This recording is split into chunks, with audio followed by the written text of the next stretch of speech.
finally good and ready to begin, ladies and gents, one and all, for another exciting, fun edition of the PokePod World Podcast, ladies and gents. Once again, my name is KG Prestige, and I hope you guys are looking forward to the shenanigans that are going to ensue today and, of course, throughout the week. We got a lot of shenanigans to go through this week, from the Game Awards, of course, happening soon, the new Spidey film literally coming next week as well. Like this month of December, I feel is going to be jam packed with things, depending on what your kind of taste is like. For fans of DP, though, you guys are probably getting fed as well with all the DP shenanigans happening in the anime, and of course the recently released Brilliant Diamond and Shining Pearl. Spider-Man fans, of course, once again getting fed by Across the Spider-Verse Part 1, which indicates that there is going to be more to the story than what we initially expected. So it's going to be a fun-filled ride all around, and let's go have some fun. First of all, I want to say hello to my buddy here, Polly. I am here. Da da da da da da da da. And hey, someone else also is on here too. Hey, TSS. How you doing? Ah, New it's York good. gang back. Yeah, we got the New York trio here together again for another fun round. Okay. Oh, man. So, like I said before, ladies and gents, we're going to have a lot of fun. We're going to be talking about the things that are going to be happening within this week, of course, and many surprises that will happen throughout our various streams. So, first of all, before we continue, though, I want to give a massive thanks to Dill for subscribing with Twitch Prime. Thank you so much. You've been subscribed for 33 months, dude. Incredible. Your love and support is really appreciated. And to everybody else who is tuning in for tonight, thank you guys also very much for tuning in as well. It is very, very much appreciated. We're almost also at the 1K followers goal, ladies and gents. Literally 10 more to go, or at least 10 to 20 more to go before we finally make it to the big 1K. I hope we can make it to the 1K before the end of the year, though. So, chat, if you guys can help spread the word, I'm going to probably retweet that we're live or something. Just let everybody know on social media. Let them know where they can come in and watch us do fun shenanigans throughout the night. So, yeah, it's going to be a fun night. Let's begin then, why don't we? So, before we go any further with any talks, I do want to mention a couple of quick things here real quick. Number one, as you guys already know, the Game Awards is going to be happening in just a couple of days, I believe on the 9th. And if you follow me on Twitter, you will already know what I'm about to mention. And that is the fact that I am officially now a co-streamer for the Game Awards of this year. So it is going to be happening here on this channel. I even got the cool little badge and everything here to promote it as well, which says here, this year on Thursday, December 9th, we will recognize the year's best games and give you a spectacular preview of where games are going in 2022 and beyond. So I got me my Game Awards badge right here. The pre-show will begin on December 9th at 4:30 p.m. PT, 7:30 p.m. ET at thegameawards.com. And of course, over here on this channel as well. So if you guys want to come and watch the Game Awards with all of us, well, depending on who's going to be there, I'm not really sure. But if you want to watch it with us, I know Tyrone's probably also going to be for that too. Please come your way through here to this channel. We'll love to have you stick around, and we'll probably also dress up for the occasion as well. I did that last year, suit and tie, and also, I'll do it again this year. Thursday, December 9th, once again, at 7:30 p.m. ET time. So, all right then. So that's all I wanted to mention so far. And now let's get into the news of the week, or as I like to call it, the bullshit hour. So, what do you guys got for bullshit hour talk? I know We TSS, have though. we have PS2 Android news, and everybody is excited because Ather SX2 is in beta right now on the Play Store. You can go and sign up. All I have to say is, oh my God, what a world we live in. We live in a world now that finally, if you have a mid-range or higher Android phone, you could play Kingdom Hearts 1 Final Mix and freaking Persona 3 FES undub with the cheats, with the party controlled sheet on the go. And that right there is a testament that we should behold. Technology is evolved, man. That's just the straight up truth. Well, also because we needed another PS2 emulator because Damon PS2 sucked ass, and also it costed money, and there was a lot of controversy. So for the people that don't know, Aether SX2 is an official Android port of the code base of PCSX2 to Android. It's been given a blessing by the PCSX2 development team. So if anybody out there has used the DuckStation emulator on Android, it's basically the same interface, but now we have PS2 emulation. So I tried it on a couple of devices today. So I have, of course, the Poco F3 with the Snapdragon 870. And of course, I have the Redmi Note 9S, which has a Snapdragon 720G. They're both running CR Droid 7.12. And here are my results. So I tried a few different games. So on the Poco F3, I have tried these games. I tried Gran Turismo 3. I tried Initial D Special Stage, Kingdom Hearts Final Mix English Patch, Outrun 2 SP, which is anybody out there that knows Outrun 2006 Coast to Coast. This is the predecessor to that. Persona 3 FES on dub, and Street Fighter Anniversary Collection. I tried all of those games on the Poco F3. Now, there's two different modes for the Aether SX2. There is safe, and then there is fast mode. Safe is the optimized mode, which if you have a Snapdragon 845 or higher, most games will run fine. Now, the exceptions being, Outrun 2 doesn't run at full speed. With the safe settings, you actually have to use the fast settings for that, but it does work, but it is kind of glitchy, but I'm hoping that the dev team will actually iron that out. Same goes with Gran Turismo 3. While if you play things like the license tests, they'll be fine. If you're in an actual race, like for example at the high-speed ring, since all you have all the particle effects of the stands and stuff, it'll actually slow down if you have it on safe mode. Initial D Special Stage ran fine in safe mode. Kingdom Hearts Final Mix works perfectly fine in the safe optimized mode 2x resolution. And Persona 3 FES also works fine at 2x resolution at that. And also Street Fighter Anniversary Collection. Now, on the 720G Snapdragon for the 9S, Kingdom Hearts Final Mix does run if you run it in fast mode in Vulkan.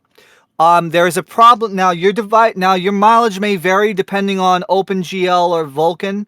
Like for example, I can get Persona 3 FES on dub to run on the 720G chipset, but only in OpenGL mode and not in Vulkan. If I tried Vulkan, the loading screen where the rectangle comes up where you have the save file loading, it just crashes.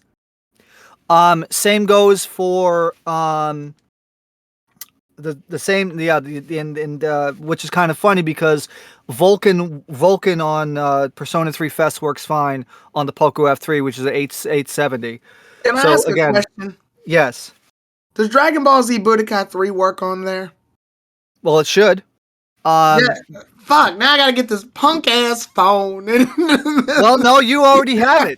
You already have a punk ass phone, buddy. You already have a Razer phone that has like a Snapdragon 855. I already have this punk ass phone. Now you just need the punk ass app to download the punk ass game. Punk ass app. So, but the fact of the matter is, just think about this. Just think about this for a second, folks. Even if you have a mid-range phone and mid-range Android phone with a Snapdragon 720G, or maybe like a 765, like a 700 series, you can play Kingdom Hearts full speed on Vulkan, with the Vulkan backend. So literally, you could play through Kingdom Hearts 1 on your phone now. Just think about that for a minute. So you're saying we live in a world I can finally play Kingdom Hearts for free, is what you're saying. Because I yeah. have the strong device already with me, capable of doing said thing. Yeah, because you have a Galaxy S9, right? Mm-hmm. And a Yeah, 10 because now, actually. and a 10. So you could actually use the S9 and play. We You got could 3 Kingdom Hearts games for the cell phone. yeah, retrain memories. Yeah, and by the way, those work fine too because certain YouTube channels are testing it with the new Odin, which has a Snapdragon 845. So that's the same thing as a Galaxy S9 or a Pixel 3. Damn, So so if you not have that those, really need of power then, like current gens, like yeah, a phone from 4 years ago. a phone from like 3-4 years ago will work just fine if it's a flagship. Now you can use, like I said, the 720G won't run everything. Like a mid-range phone won't run everything. But if you have a flagship from a few years ago, if you have like a Galaxy S9, Galaxy S10, or Pixel 3, Pixel 4, that will work. So literally, you could take your old Android phone, plop this on there, plop a BIOS, plop a couple of games, and you're ready to go. Bring up a weird. It's phone related, but it's a side story. Yeah. So I saw on this article on Twitter, it showed a house phone, but instead of where the buttons would be, like you can see the phone and the receiver and stuff, but instead of where the buttons would be, it was like a tablet setup. Like everything was touchscreen and everything, and then someone put "and we've come full circle" on the top, and I'm looking at this thing going, "This feels right." I can't explain it, but this feels right. I can't like put my finger. Maybe it's because the past and future finally have like come into this weird cohesion right here. Mm-hmm. But it felt right. The phone was on its little receiver, but on the side was like a touchpad. It was so weird. And obviously, go ahead. That's a perfect segue. Not right now, but it's relevant to the episode. The past and future colliding. Yeah. But I like, and then somebody went further and goes, "Where have I seen this before?" And it shows Ash on the phone talking to Professor Oak in fucking Viridian City during that one episode, the fucking the third episode, Pokemon Emergency. Actually, I think it was the second one. But... Oh yeah, second one. Yeah, second one. Pokemon Emergency is episode 2. Ash catches a Pokemon is episode 3. Yes. Okay, so I just posted right now. That is the Reddit for Adder SS2. The link to the Play Store link there, because you have to sign up for the beta, is in there. So you just have to click on that on your phone, and you accept the terms, and then you can download the beta. That it's is being updated. insane. It's being updated because there was a new update today. Oh yeah, and today Blender is version 3 now. But yeah, so finishing up on Adder as I eat my strawberry shortcake. Mom was like, "Oh, a few minutes before the podcast, oh, you want some strawberry shortcake?" I was like, "Okay, you want some strawberry shortcake?" Yeah. No, pick 'em smile. The fucking song. You know what's funny thing? The cupcake song I heard one time. in a freaking Boston market. And I was like, and it didn't even play. It didn't even play the whole fucking song. It played 2 notes, and I already knew what the fuck the song was. Why did it play in a Boston market? Because some lady randomly had it. Some lady randomly had it as a yeah. Some lady had it as a ringtone. The apple of my eye. Sorry. But I will say. But I will say this. You're going to see a lot of YouTube videos now with PS2 emulation on Android. I mean, it's really crazy considering that even low-end PC hardware have a hard time playing this, and then you could just grab a phone and then it works. You know, it kind of feels insulting when you get your computer beat by a little tablet phone right there.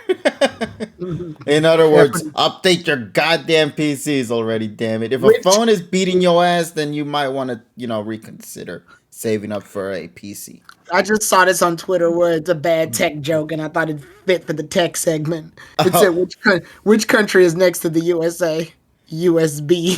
Now get the fuck out of here. Get the fuck out of here. Oh, man. I was actually trying to do that joke about what I was saying with the PC. You might want to consider saving. Only because, you know what?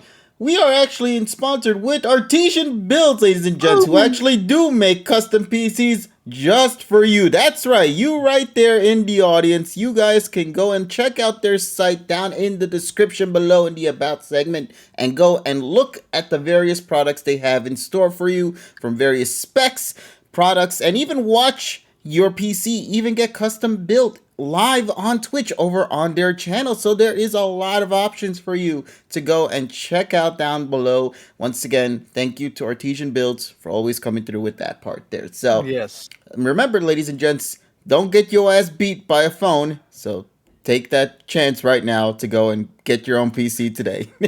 Or eventually. I'm not sure how much money you got on hand, but hey, take that moment when you do get it. But hey, so thank you, Artesian Build. So let us continue on then with our shenanigans, why don't we? What do we got? So obviously in terms of gaming news, there has been some things that have been happening within this week. Unfortunately, a lot of the stuff is mainly on the controversial side, and Yeah. I'm not really one to kind of dabble on that too much per se. Just know that if you are on social media, you'll know that this shit is blowing up like crazy, because of the fact that, well, it's kind of crazy. I'll just say that. So let's take a look. First of all, for Pokemon Unite, congratulations to the Pokemon game, because it has reached a grand total of 50 million downloads, and I'm assuming only 1 million of them are playing currently right now. What?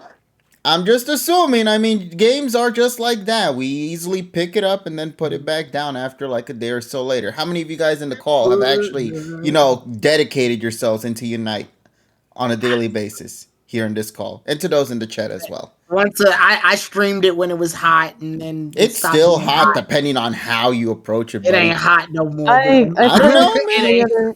playing with other people was fun. Like I played with some of the other Pokemon anime YouTubers for a while when it first came out, and that was a lot of fun. But then, on my own, it ain't hot no more. It all depends. I mean, like for our buddy Salt Queen, she's been Oh, doing she pretty great. loves that. Yeah, No, she she loves even that. was on Twitch Versus specifically for Yeah. Pokemon Unite. So I mean, And it all she's depends. sponsored by G Fuel now. Yeah, congratulations to our buddy Salt for that. It really is incredible to see this.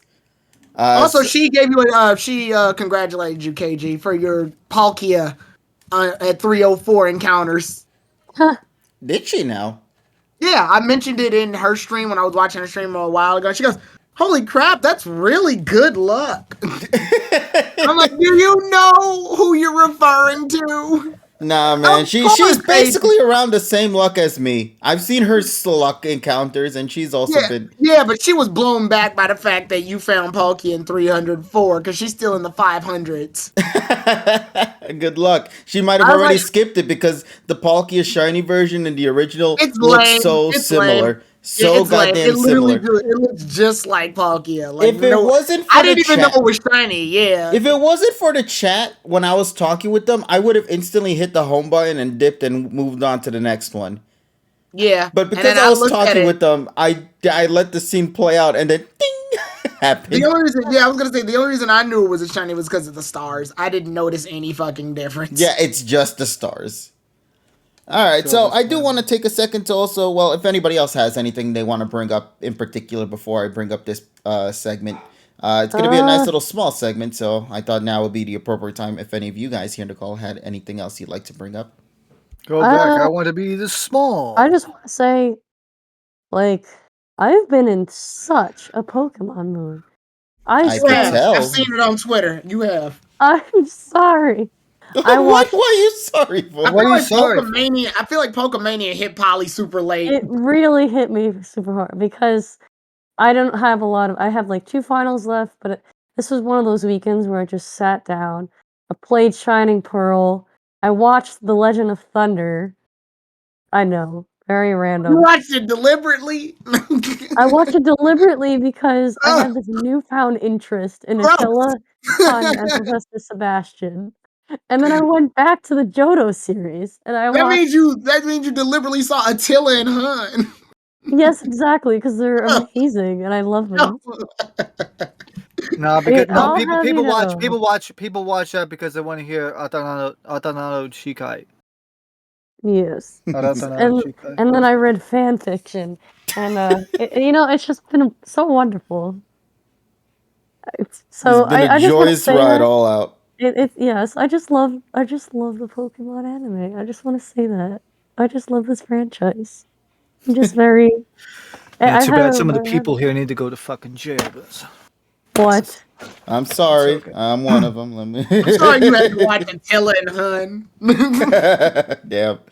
So no, I understand in terms of the No, anti-poke yeah. stuff. Like it is, when you just keep yourself away from everybody and just sort of view it on your own terms and just watch it by yourself. Sometimes that could just often be the good things. Well, I did that from the very fucking beginning. So I mean, nothing we has all changed. kind of had to. Internet wasn't really a big thing back in, or was as big, I should say, as it is currently right now. So Yeah, and I was watching the Japanese series before people actually gave a fuck about the Japanese series. I didn't Hey, realize they were dubbed. I thought the English was the original back in the day.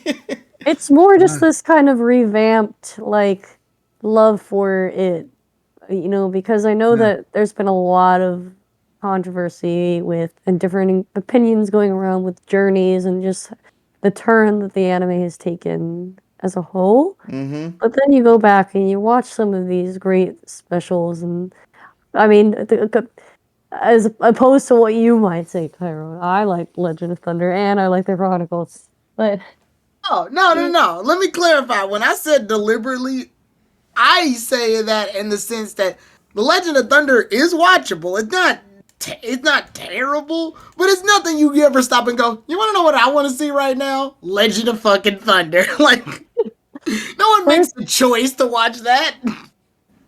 there's an artist that I follow on Instagram. Actually, she doesn't have a Twitter, and she's just given this whole she's like come up with this whole like world building, like expanded whatever like lore behind Attila, Hun, Professor Sebastian, Tyson, like, and she calls them the Silver Squad because they were introduced in Johto, and then Team Rocket was revealed to have a Johto base. Ente. Yeah, so. Sorry, I think that's Raikou really special. cool. Raikou the Legend of Thunder, yeah. Yeah. She posts like little comics of them every day, and it's just like so much fun. Like it's amazing what people in this fandom can do, taking like some of the most obscure of characters and just creating like so much like interesting lore behind them, and even just like the fun stuff. I will Like- say I commend Legend of Thunder for actually giving freaking Jimmy, spotlight because Kenta. well, Fucking he's Jimmy in the goddamn dub.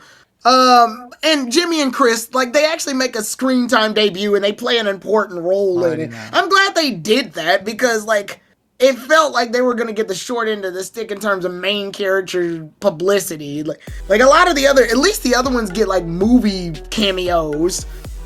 Jimmy didn't get shit, so it's Also, good that thank they you, Lightning, finally for the put him host. in.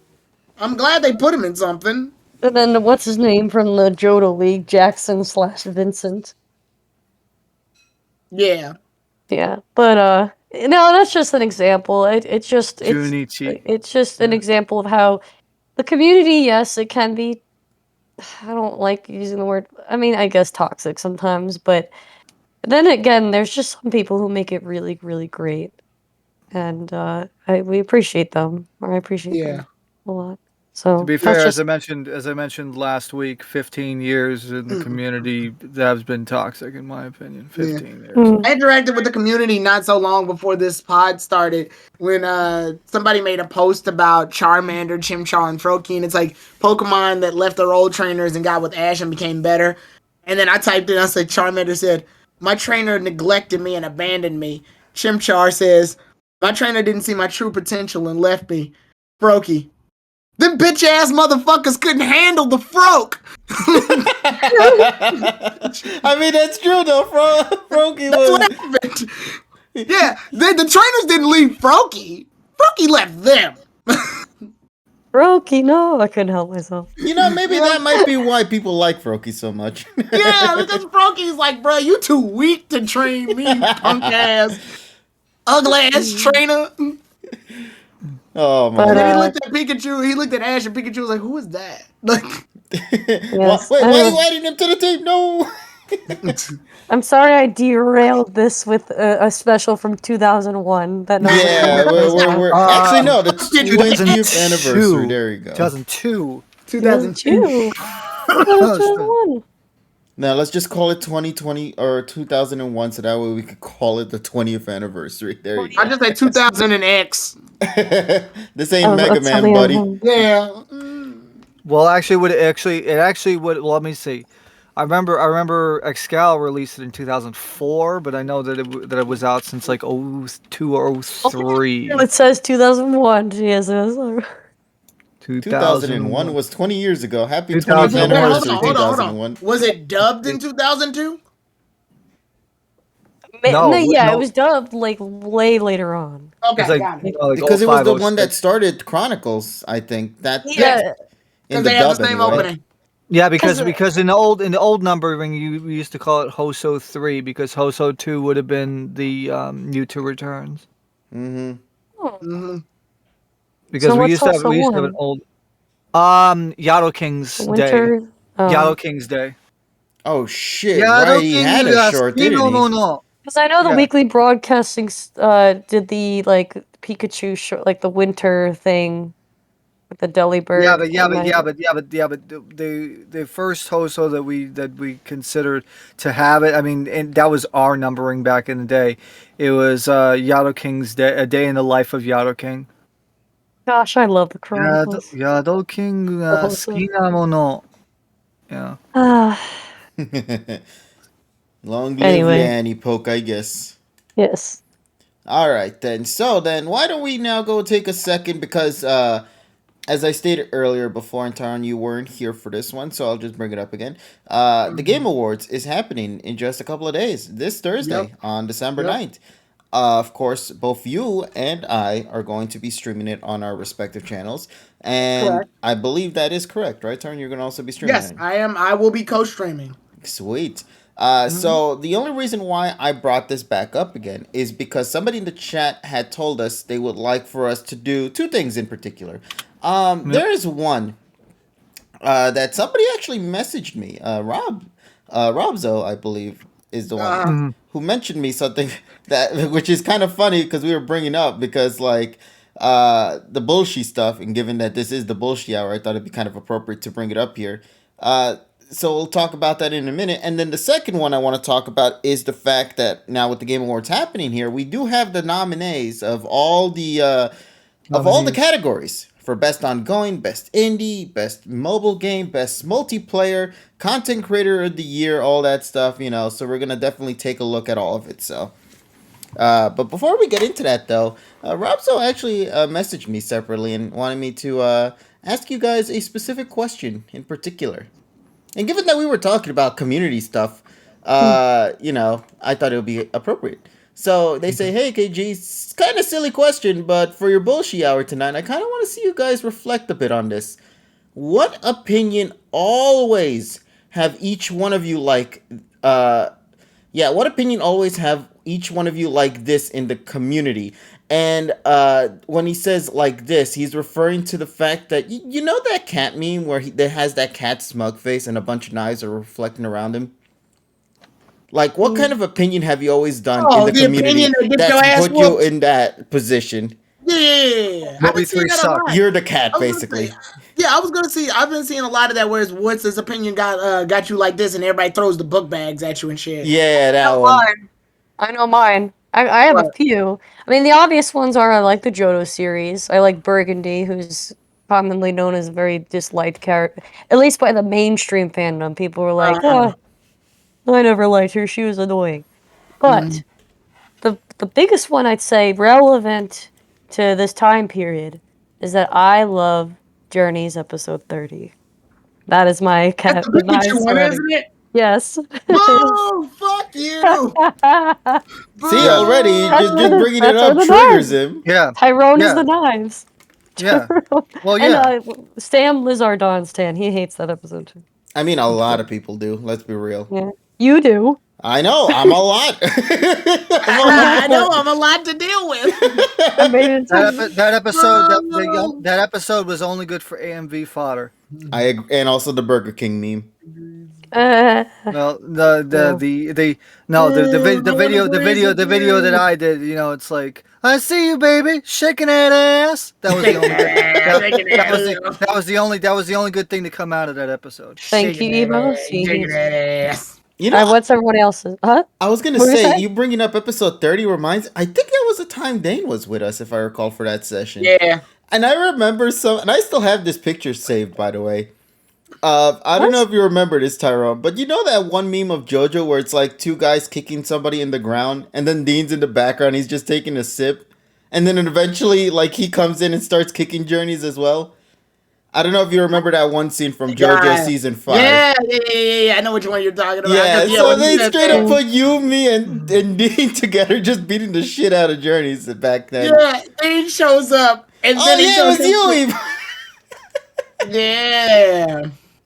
Oh And my I made the one with the tag music in the background and like sped up your voice. Oh That was a yes, year also ago. that was the same episode too, wasn't it? Yeah, that's the Pikachu one. Yeah. Yeah, there was a lot. You know, despite us hating that episode, well, not everyone, but a majority of us hating that episode, that kind of spurred a lot of various moments out of it, and I do appreciate it for that. There Sometimes was one where I can't remember, but Polly didn't like it or whatever. She didn't like the episode, so I showed like it was an image of Polly breaking Pokemon Journey's fucking back or whatever. Oh, that was the Dawn From special. Dragon Ball Z, yeah. That was Was the Dawn it? special because you It were mad was. about Team She Rockets. was mad about her Team Rocket. So then It's definitely the Dawn one. Yeah, Yeah, because it was the image- Dawn, of course. Remember how Team Rocket didn't interact with Dawn at all? Yeah. Oh, yes. Mm-hmm. Oh my god, that was so fucking funny. I mean, I have some opinions about tonight's Team Don't Rocket. worry, we'll get to that soon. So, Polly, I found the picture. Oh, You good. Wait, haven't seen- what's everybody else's the knives with the cap? Okay, yours was episode 30. Tyrone, did you get a chance to say yours yet? Oh god, do I have an opinion? I that do don't even have know? one that I think would fit you perfectly. Which one? Mature writing. Oh, that shit? Yeah. Man, but there's people that agree with me on that. Yo, you had like so many goddamn retweet quote. You Yeah, got but your ass everybody beat was in the so- quote retweets, buddy. Yeah, they will put your ass in the quote retweets, bruh. Maybe that you but like yeah. XY Ash. Yeah, Unless I believe Pokemon needs mature writing. Like, yeah, that's my unpopular opinion, is that Pokemon writing is not mature. I at always all. hate it because it's like, for some reason, when we say mature writing, they always They immediately misinterpreted the assume. word mature, yeah. They always assume that we're talking about rated R, you know, and all Under that. 17, not admitted. Yeah, without I didn't mean that. I meant in the same vein as like their specials or some of their Poke-Tunes or like fucking evolutions and shit. Like in generations. Like Poketoons is the least amount of maturity you'll ever. No. Like, remember there was one where the girl had the Charizard and she flew to the city or whatever and like Yes, but Yeah, also, that one. but we're talking about a specific subset. well, yeah, I meant that one, and I also meant like generations and evolution, and maybe even origins to some degree. Like I was like, they have the ability to, but the mainstream Pokemon anime, it's not nearly as mature. Yeah, that's the one I recall. I would They say have mature moments, but they're not as mature. Yeah, they have mature moments, but the series itself can't be Yeah, tied to only just that, you know. yeah, but I don't mean blood and guts and cussing. Like that doesn't make Or it a getting mature our box series. cut in half like in the manga. Yeah. I don't mean that. That doesn't equal mature. Mature is literally characters going straight in depth with their character, making drastic decisions based off of emotion, traumatic experience, and or obstacles that make them a better character in the end, or make them a worse character and corrupt them. Like that's You know what what's I a good meant. example of that actually? One of What? the recent early Journey episodes we got with the Glaceon. Yeah. Except of course to a much more extended. Something that has more lasting power though than just an episode. Like no matter how, like I think we can safely agree, Ash has gone through a lot character development wise, but at the end of the day, I don't think he's that much different than he was like at the beginning. He loves Pokemon. That's the core of his character. And there hasn't been much of a major change into it. Yes, he's gotten more competent in battles, but him as a character, he hasn't like had a dramatic change to the point where like, oh fuck, Ash went through some traumatic shit. No, the most traumatic thing that Ash went through that I can think of off the top of my head is when he fucking passed out that one time in a fight. In X and Y? Yeah, that's it. There was one moment in Sun and Moon I'm trying to recall as well that he had a moment of as well. But I can't remember it off the top of my head right I will now. say, So. actually, I've been watching, and Polly, you're gonna like this. I've been watching a lot of Johto episodes recently, by the way.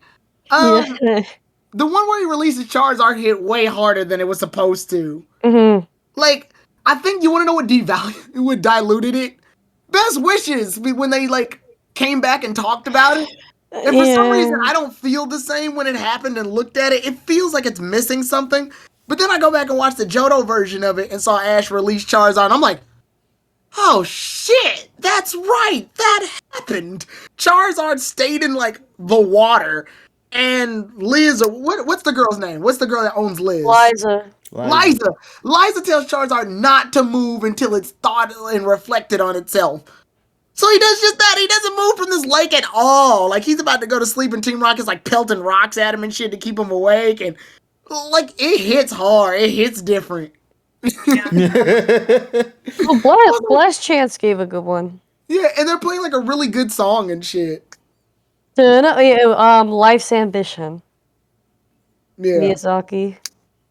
Yeah, so I know, Wonderful. but Yeah, like, and that's not to, like I said, that's not to say Pokemon can't be mature. It can. I don't think like the series has gone through as large. It doesn't stay consistently largely in depth with maturity as like say a Studio Ghibli film or a fucking or like some of the other animes we watch. I mean, it's very obvious that obviously this is meant for kids, so they're gonna stay in a little safe zone sometimes, but. That also begs the question more when they go mature. Well, then shit. When do we get a series that's just this tone? the closest we ever got to that, Mature honestly, doesn't mean absence of comedy, by the way. I want to point that too. You can still have comedic shit in a mature series. it's supposed to be. You're supposed to balance the two out. Obviously, Yeah, you're supposed to definitely. balance the heartwarm felt moments with the heartbreaking moments. You know. Yeah, definitely. Yeah, I was gonna say the closest one that I could see to that to an extent, even though it's not even by much, is Sun and Moon because there were a lot of topics in there that honestly I think were some of the strongest that we got to mature writing, but that doesn't mean the series as a whole is I would literally say that. Sun and Moon I tackled think it has death the more than the other most, series though. did. Yeah, Sun and Moon tackled death a lot more than the other series did. It had death, it had life, it had acceptance, it had grief, it had like various things just throughout, but it was never that series. It was always having those be additional parts to what the core series was about, which was a comedy adventure series.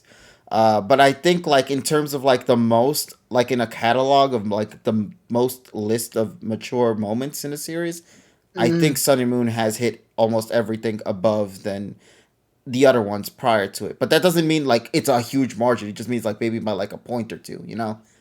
And I feel like maybe there will be a day we can get something like that in the future. Not to like the extent that we said before, like a rated R, but at least just tackle more of those topics. Hell, we kind of have characters in Journeys who clearly could fit that boat, but they aren't getting that much focus or are already written out of the story at this point to kind of continue that story further. So. Now, this is like I said, there's some deep side stories. Like, this is one episode in AG. I can always weirdly remember it. It's in the Battle Frontier with May. I believe May, Meowth, and like fucking. They're all in a.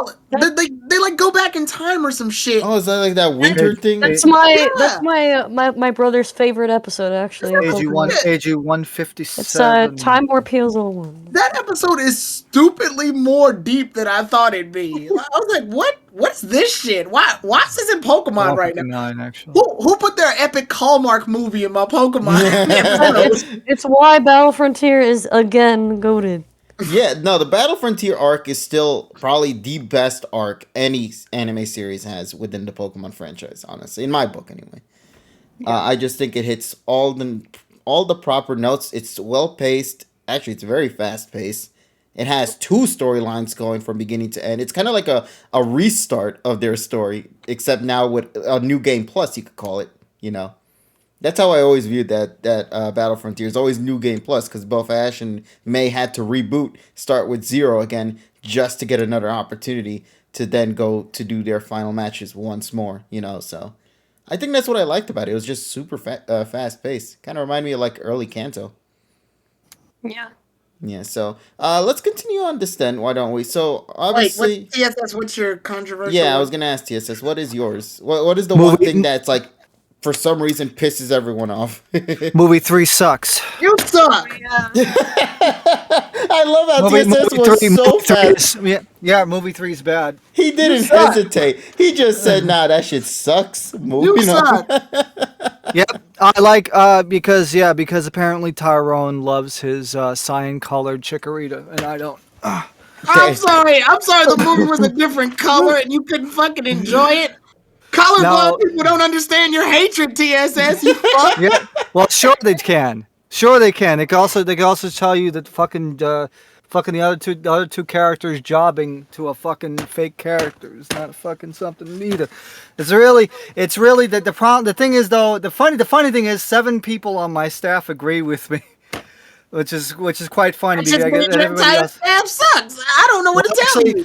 Well, actually, no, because a lot of them have even been out here since like fucking 1999 and 2000. So it's like, yeah. You know, I'm So- scared to watch movie 3 again now because I fear I might join your side. But I don't No, want to you do that. won't. Yeah, see where they're coming from with the color and being like. also the other reason why is Toi Moi sucks too. It's not really a good Who's song that? either. Like the one movie That's- where that's it's the like ending. one movie. It's literally like the I know one what that movie where was. Ash uses his entire team of Pokemon to do something. Rather than I've looked at the other movies, and Diamond and Pearl's got it the worst. You wanna know what happens in most movies? Pikachu use Thunderbolt, Piplup use Bubble Beam. That's it. That's the only fucking thing they do. Oh, Literally and in- Brock gets sidelined. Don't forget. Oh yeah, that. and Brock does nothing. And then literally in movie 3, Ash uses literally every fucking Pokemon. He has Pikachu, Cyndaquil, and Totodile fight Entei. He has Chikorita and Bulbasaur help him up the fucking cliff. Noctowl ends up guiding them up the top of the waterfall. Fucking Misty uses Staryu in order to fight against Mantine and get them through along with Totodile. Vulpix fucking does something for Christ's And then the sake. Charizard fight just And then sucks. Charizard happens, and they have an epic fucking battle up on top. Yeah, but And it oh sucked. my god! And Brock even used fucking Zubat in that movie. Fucking suck. I'm not even sure why It's one of the Zubat's worst here. Charizard fights ever. How is that the worst Charizard fight? It's one of the Okay, worst. but the music when he comes back was actually used in many Yeah, games. Wait, which one, the dub or the original? the movie 3 music in The AD was original. fine. Too bad the movie wasn't good. What But are you that's talking just- about? How is the Charizard fight bad? Explain to me. I need some evidence. Yeah, evidence that I will give it to you at a later date. Yeah, we Aw, don't. no, No. man. That's perfect What the because we fuck? still need to keep the story rolling. We can. Fine, Yes. fine. It's Yes. only appropriate. And no, it's not because I came into the movie with a bad mood. I just watched it and was like, really now, bad animation, Ba- jobbing. Are I you mean, that's- joking? Are you joking right now? Absolutely not. I'm- And that's why, so sad. yeah, it is sad because it's like for me it was a slog to get through. So yeah, You're a slog to get through. it was literally. I have witnesses. I have, have done that I have last part, witnesses who are here. With, No witnesses. I There's have- wrong witnesses. What's yours, Well- KG? oh, what's my go ahead. the thing that always pisses people off? I think everything, honestly. Everything I say always seems to cause something on Twitter, and I don't know What? why. Yeah. Are you sure? I mean, I made an opinion once before about. Even it was not. I only know that was like 2 years ago, and I only did like movies 6, 7. Sorry, no, movies 7, 9, 7, 8, 9, and then like fucking 12, 13, 14, 18, whatever. I didn't do all of them. Huh, really? No, So yeah, that's correct. I didn't know that. But, 3.9. okay, so like the thing that always seems to piss people off is always opinions when it doesn't side with them. Like for example, I talked about Leon's character sucking in Journeys. I'm not a big fan of Leon's character. At least this was before the Alcremie episode. But I think the biggest one I always seem to there are two ones that trigger. Oh, I think. I know one. I know one for KG. He doesn't like the starter Pokemon in Galar. Oh, I thought it was anime talk we were having for this one. Honestly, Well, but yeah, I no, straight up no. hit all of them though. So yeah. That's still anime talk. You didn't like them, so that's why you wanted Go to have them. Yeah, and I'm so happy the writers agreed with me because they straight up threw out Drizzle from the goddamn story and created probably one of the best starter evolutions because of it. So really, in all honesty, Journeys I think had the pro in that episode. Still a 10 out of 10 episode for me for that shit alone. It sucks, I know, but I really enjoyed that episode for what it was. But hey, Score Bunny fans, you're gonna get fed real soon because Score Bunny's returning in the next episode as well. Oh God! So there you go. De-evolution. Yeah. So obviously, the big pet peeves for everybody is whenever I introduce a sentence with the letter X, because everybody knows what I'm gonna say soon after. X gonna give it to you. Yes, that. Nah, it's of course XYZ is bad, and I don't know why people You're think bad. otherwise. See, I told you. Secondly, the beginning of Sun and Moon, that shit was a crazy fest there. Yeah, that was bad. Hey, I came out on top at the end with that one, so I'm happy. Even if everybody disagrees on that part, I'm happy I still came out on top with my hash. So there's that. And then, of course, almost everything regarding journeys always seems to be a pet peeve on social media. You could say anything. You could say anything, and people will take those words and mix it into something else that has absolutely nothing to do with what. Well, the they problem had is in the that the problem is it's the people themselves. It's not necessarily the content. Can I read something I found? I want to say yesterday. Mm-hmm. It was fun. So I read this and it says Mad Libs XY Anti Edition. Blank, something from XY blank is bad because blank is irrelevant topic, and that means another irrelevant topic are bad because insert anytime XY fan made you look bad, so if they relate to this, you can use their relation to get this point across. That's how that's the sentence. That's the tweet. Help.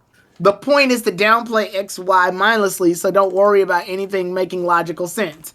For maximum effect, make irrelevant topics something that people cannot disagree with, like racism, sexism, harassment, human rights, etc. Because then you can take the easy way out and call people that disagree with this statement pro-racist, pro-sexist, pro-harassment, pro-anti-human rights. Highly recommended this because if you're resorting to this Mad Lib, you are incapable of properly confronting people through thoughtful conversation or debate, so taking the easy way out is useful.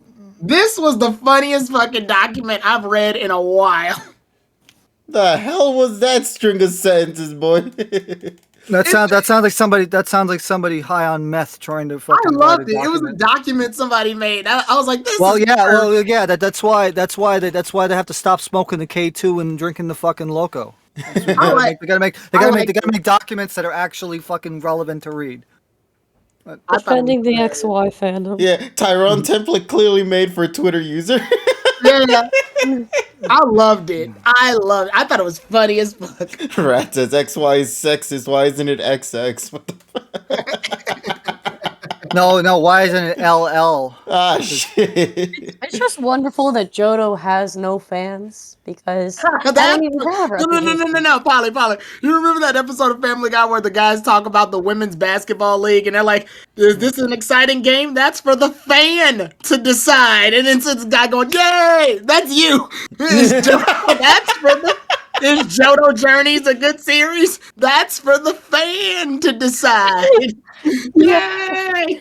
I'm the lone one. The problem was the fan was unplugged, so no electricity. I think the funniest part, because again, I was watching some OG and Johto episodes recently, and like, shit's funny. Shit's funny as fuck. Thank you.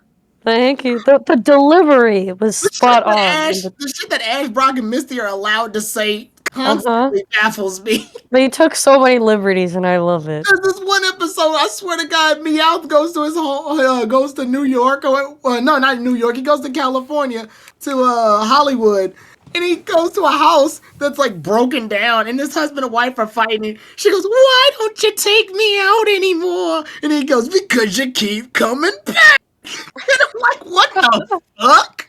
Excuse me, Pokemon?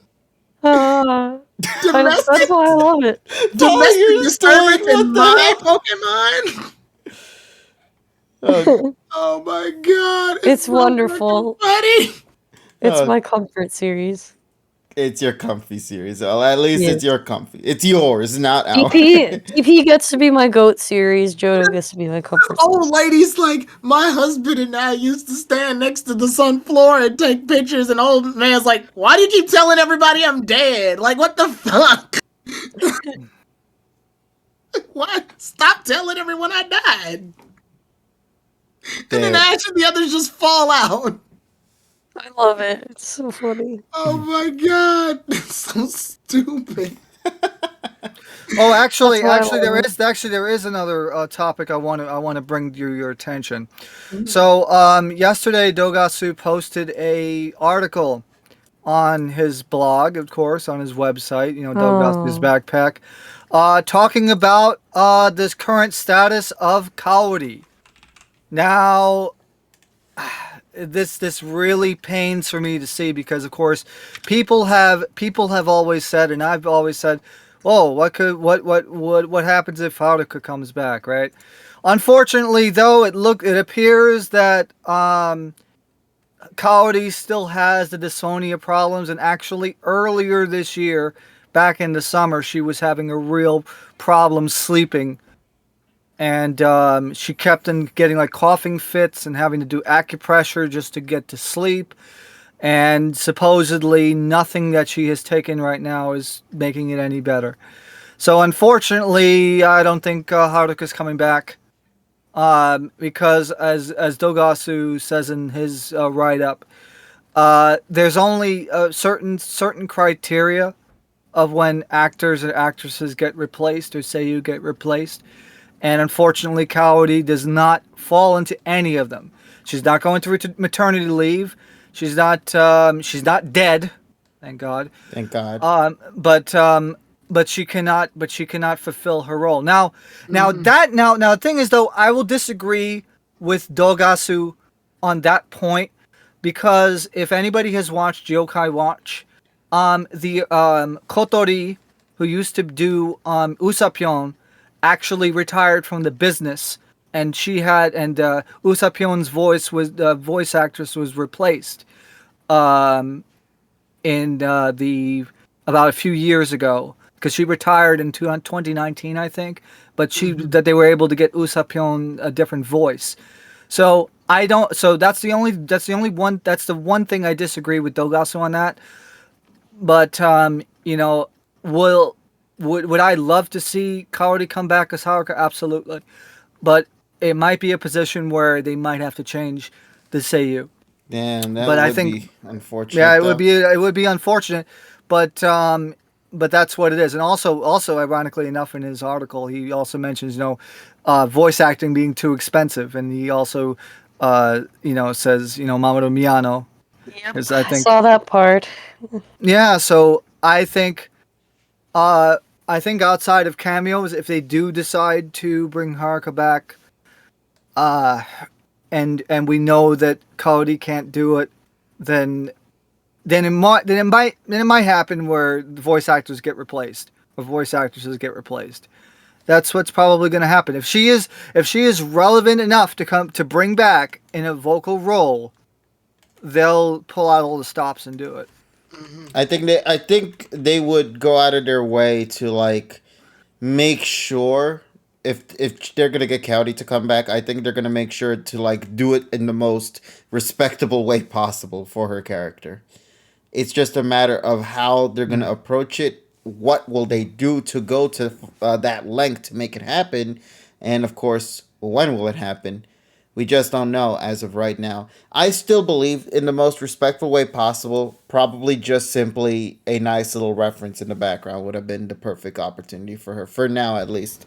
Just to still acknowledge the existence of AG's storyline with her character, like how Takashi has been shown throughout the series so far in Journeys particularly.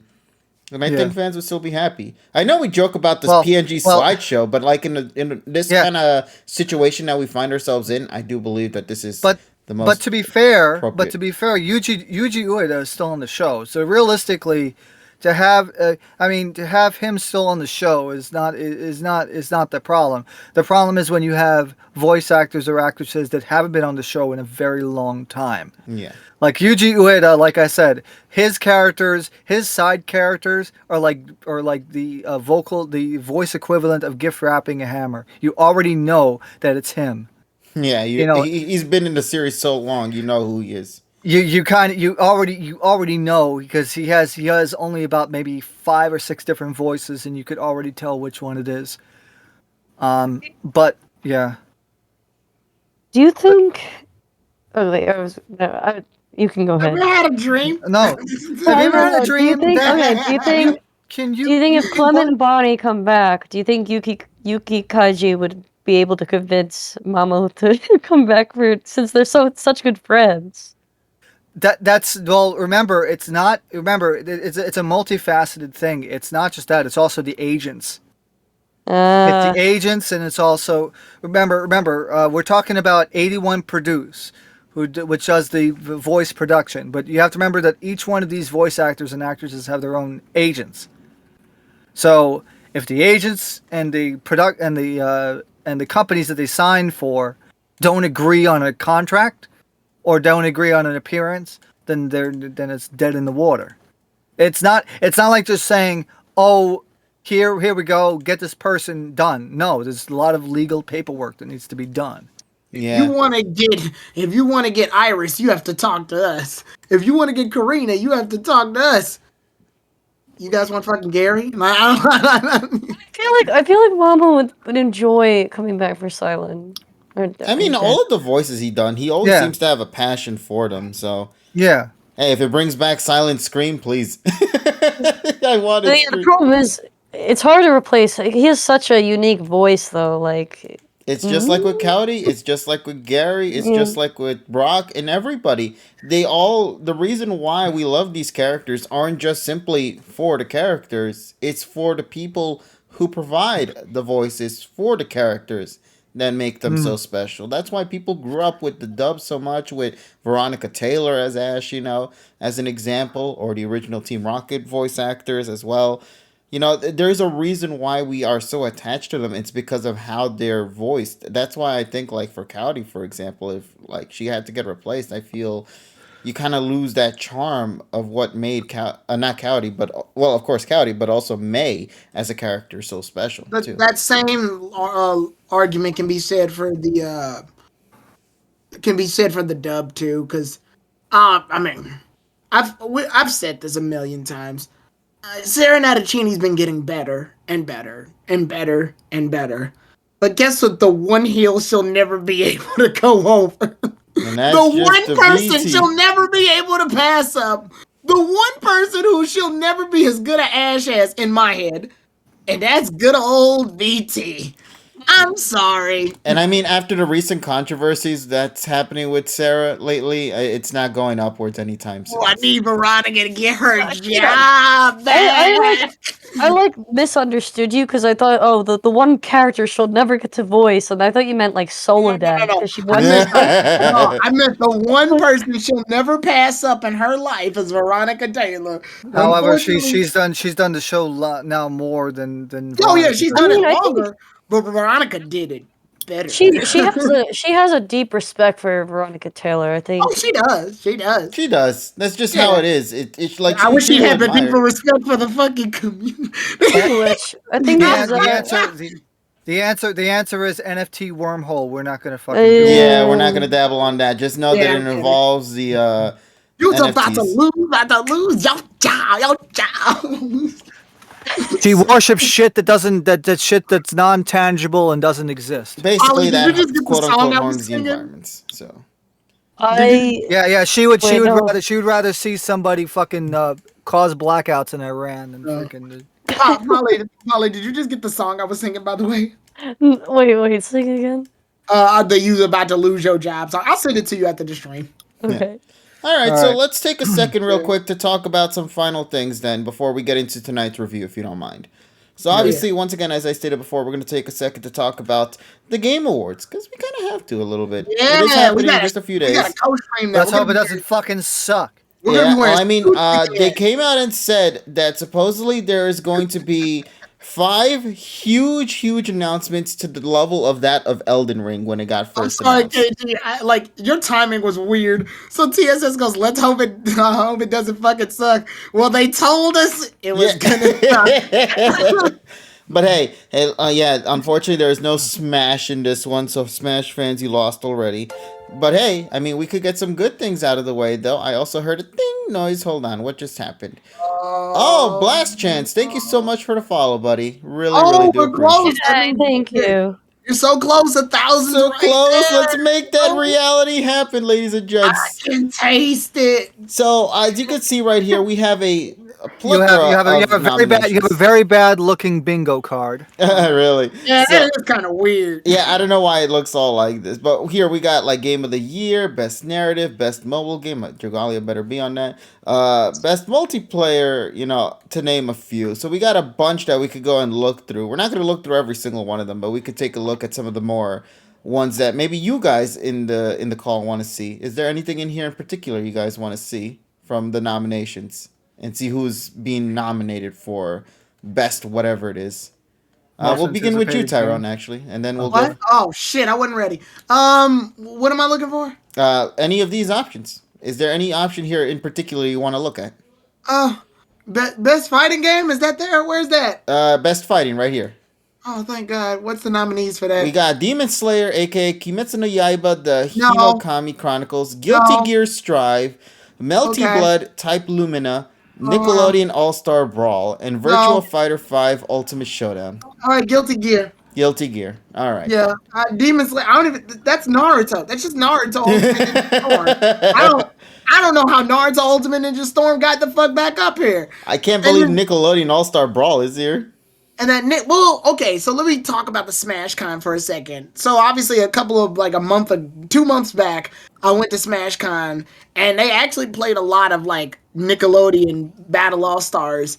It even made it to the front stage as one of the tournament fights. It was Uh obviously in a separate bracket, but so when that happened, Messenger, shut up. Anyway, when that happened, I was quite surprised by how many people are playing it. And I get why they're playing it. It's literally just Smash Brothers, just with Nick characters. And I think they also made it in a way to where it's more competitive friendly. Like the people who made this game knew like kind of Smash Brothers whole competitive movement, and they tried to implement it. They tried to implement Melee's movement more than Smash Ultimates, if that makes any sense. Yes. It's They Melee with tried to Nickelodeon characters. pretty much, yeah. So I can see why it's up here. But if I had to actually pick one, it would be Guilty Gear Strive. Agree. Also, Yeah. hey, Guilty Gear fans, you just got recently announced Biken is coming. I should have talked. There was some Arc System stuff I wanted to talk about anyway. Mm-hmm. It's real very brief, and I think most of you guys know. So, and TSS probably knows the technical term. So, Arc Systems games, a lot of Arc Systems games are getting a rollback netcode. TSS, explain what that means, please.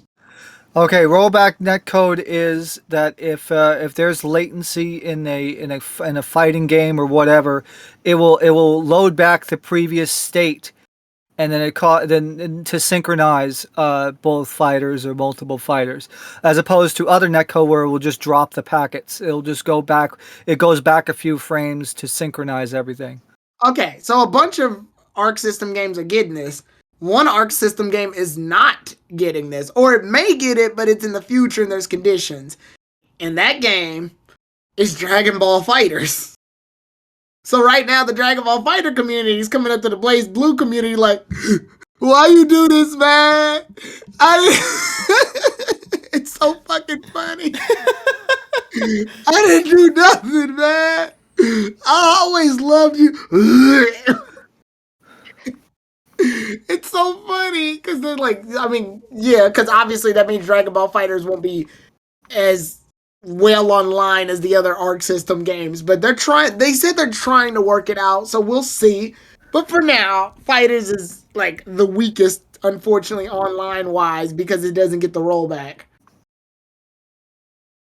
Now that sucks. Get the smiley Walmart faces one. So, all right then, TSS, we'll pass this one on to you then. Which one in particular do you want to see from this category? Okay. Let's do best sports / racing game. Oh, there you go. I knew you would pick that. I'm ready to see if one particular franchise is in It's there. just Forza a bunch of times. Hey, it's Hot Wheels Unleashed is what it is. Hot Wheels Unleashed. Okay, here's the categories. We got F1 2021, FIFA 22, Forza Horizon 5. I almost read that as S, but it's 5. Hot Wheels Unleashed, Riders Republic. Forza Horizon 5 by far. By Damn far. You mean to tell me Hot Wheels Unleashed? This is my escape. I can't. When I see Unleashed, I'm immediately Forza Forza is the better game. Agreed. It looks beautiful. Like, remember when we saw it the last time in the E3 conference and we got to drive to Mexico and it was fucking beautiful? Yeah, and I actually, like I said, I did try it for like an hour. We didn't actually drive to Mexico. It just, in the camera's perspective, we were in Mexico. I mean, it's one of the most beautiful looking driving games. That it looks breathtaking. It made the same impact as looking at Test Drive Unlimited for the first time. Test Drive Unlimited, of course, coming out about maybe 17 years ago. Damn, but it's kind of like the same. Long ago. It's kind of like but think about it this way. It's like it was the same kind of wow factor. I just can't wait for Hot Wheels colors to come out. Yeah. And Hot Wheels generation. No doubt. You know, the Hot Wheels games, even from the first ones from the NES and the SNES, and also the Sega Genesis Mega Drive. Those are really fun games to play. And I heard Unleashed is actually pretty good. But I think for like a masterpiece, a driving masterpiece, I think Forza Horizon 5. Yeah. At least in the current era, I would say so. Yes, until Gran Turismo 7 comes out, which will be anything will be better than Hot Wheels 06. Hey, listen, man, that soundtrack was good. Okay, don't discredit it. Come on, like the wheels, he's a flying and he's ready to go. All right, then let's pass it on to the next person. So, Polly, we'll pass this one on to you. Is there anything in particular that you see from this category that you would like to just see the nominations for? Best score in music. Best score in music it is. Have you expected anything different from me? Musician. I think it's out of my wheelhouse. I don't know anything. I was actually expecting you to pick best simulation game, but this works too. Okay, we got The Artful Escape, Cyberpunk 2077, Deathloop, Marvel's Guardians of the Galaxy. Didn't that just come out recently? Yeah, but it has its music is literally just 80s rock music. So no wonder why. And Near Replicant version 1.22474487139. So trying to make their own version of the Pie song. Wait, was I naming off my car ID? What the fuck was that? 3.1415. Yeah, what the fuck was that? What's that old song with the phone number? 8675309. Yeah. 8675309. I picked Guardians of the Galaxy because that's the only one I recognize. Yeah. Somebody else who's well. Yeah, but the thing is though, it says Richard Jacques. Yeah. Which I'm interested to see how that's gonna turn out. Oh, these are the Game of the Year nominees? Yep, the Game of the Year nominees. We got Deathloop, It Takes Two, which also screw Take-Two dev, you know, for trying to take the title Take-Two. Metroid Dread, Psychonauts 2, Ratchet and Clank Rift Apart, and Resident Evil Village. Honestly, a good category of Metroid Dread better win, please. Dear God, give it to Metroid Dread. Metroid fans were crazy. Yeah, Metroid fans worked hard for this shit. They're not gonna lose the fucking Psychonauts. Here we go. We got Best Multiplayer, Back for Blood, Knockout City, Takes Two, Monster Hunter Rise, New World, Knockout City. All right, then. So we'll give it to Knockout City. Best Narrative. Although I know Monster Hunter Rise probably might win, actually. I think Monster Hunter Rise might win because it's a Monster Hunter game. Yeah, unfortunately, Monster. That's okay. I like Knockout City. Yeah, so here we go. Deathloop, It Takes Two, Life is Strange, True Colors, and Marvel's Guardians of the Galaxy and Psychonauts 2 for Life is Best Strange. Narrative. Baby. Life is Fuck Strange, you. I think, would be the best Fuck one. you, Life is Strange. Fuck you. Yeah. And then, of course, the Content Creator of the Year. Let me go and open The that reason up. I say fuck People you, that Life no is one Strange, cares about. because Life is Strange had a whole segment in the Square Enix part that lasted like 30 fucking minutes. And then they end up getting a whole nother segment on E3 that lasts like 10 fucking minutes. So you get like almost 45 minutes of Life is Strange. And I'm like, we get it. The fucking game's coming out. Stupid. It's better. Yeah, but it's better than watching the same 2-minute Deathloop trailer 6 times. And then That is homegirl's like- true. and then she's like, oh well, I've already excluded Deathloop as like a thing. But then the girl's like, hi, I sing the songs in fucking Life is Strange and join this person in their wonderful journey to find out who killed her brother. And I'm so proud of the song and it makes me, I'm like, shut the fuck up, Life is Strange. You want to know why I didn't choose that one in particular, Red Dragon Emperor? Because I don't see RPG here. Where's I was gonna RPG? say they didn't make any RPGs this year. No, where is the RPGs? Hold on. It's right here, it's right here, it's Maybe- right here. It's under best ongoing. It's Best under role playing. Yeah, best role role playing. playing. Oh, there no it wonder is. why I there. couldn't see it. Yeah, it's role under- playing. yeah, it's right by best fighting. It's Yeah, hold like on. to the left of it. Okay. Sorry, I keep thinking they could just say RPG. Let's see. Cyberpunk 2077, Monster Hunter Rise, Scarlet Nexus, Shin Megami Tensei 5. Shin Megami Tensei 5. Ah, shit, but Tales of Arise, though. Tales of Arise. Tales of Tales of Arise. Arise is also I'm another picking good Shin one. Megami. No, Tales of Arise. Tales of Arise. Listen, I will admit though, the Tales of series deserves this one too. But Tales I'll of still Arise give is my gonna win vote for this Shin one. Megami You know Tensei what? 5. Well, I know because KG, you're playing it right now, so you're experiencing it firsthand. I'm sure if you played Tales of Rise, you probably Yeah, would I'll switch probably over. also be on Yeah, that. but I'll tell you this much: it's the story in the Tales and the newest Tales games, since I watched them, that's really fucking good too. I've heard good things about this game. That it let's put it deserves this the way. scores it's gotten. Let's put it this way: Shin Megami Tensei 5 and Tales of Rise are both like in the running. The Yes. other ones, not so much. Monster Hunter Rise is good, but I don't in this category. I don't think it's gonna win. I think it's it'll gonna it'll the other win one. more in multiplayer than it Yeah, will in yeah. roleplay. Yeah, Zero Yeah. Samurai makes a good point. Oh, what about Shin Megami Scarlet Tensei Nexus 5? is good too. No, Scarlet Nexus is good. Oh no, the story is shit, but the gameplay is an orgasm. Okay, I mean, there are many games that are just like that, which is there are part of the many games that are role-playing experience. orgasm. Yeah. yeah. All right, so let's go take a look at the last one. Like I stated before, Content Creator of the Year. And let's see All who these it games is. are good except Cyberpunk 2077. Yeah, nobody talks about Keanu Reeves, the game. So here's the Content Creator of the Year. Oh shit, I'm in it. Look at that, guys. What the? So yeah, come in and vote for me, ladies and gents, if you want to as Oh, well. is it real? No.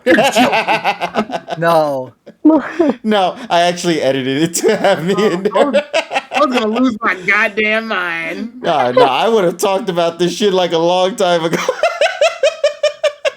GG Prestige. We got Fusli, we got Gals, we got Evi, we got Gref G. I honestly a gonna guy, be yeah, real. a guy named Greg that forgot to fucking mistype the F key.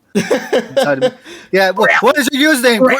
Oh shit, I typoed. Okay, there's my name. Yeah, there we go. I never heard of these other four, so go vote for me, ladies and gents. Obviously, every vote counts. Help me come out as top and Content Creator of the Year. Totally deserve it. Also, in case you're wondering who I replaced in the back here, I took out Dream.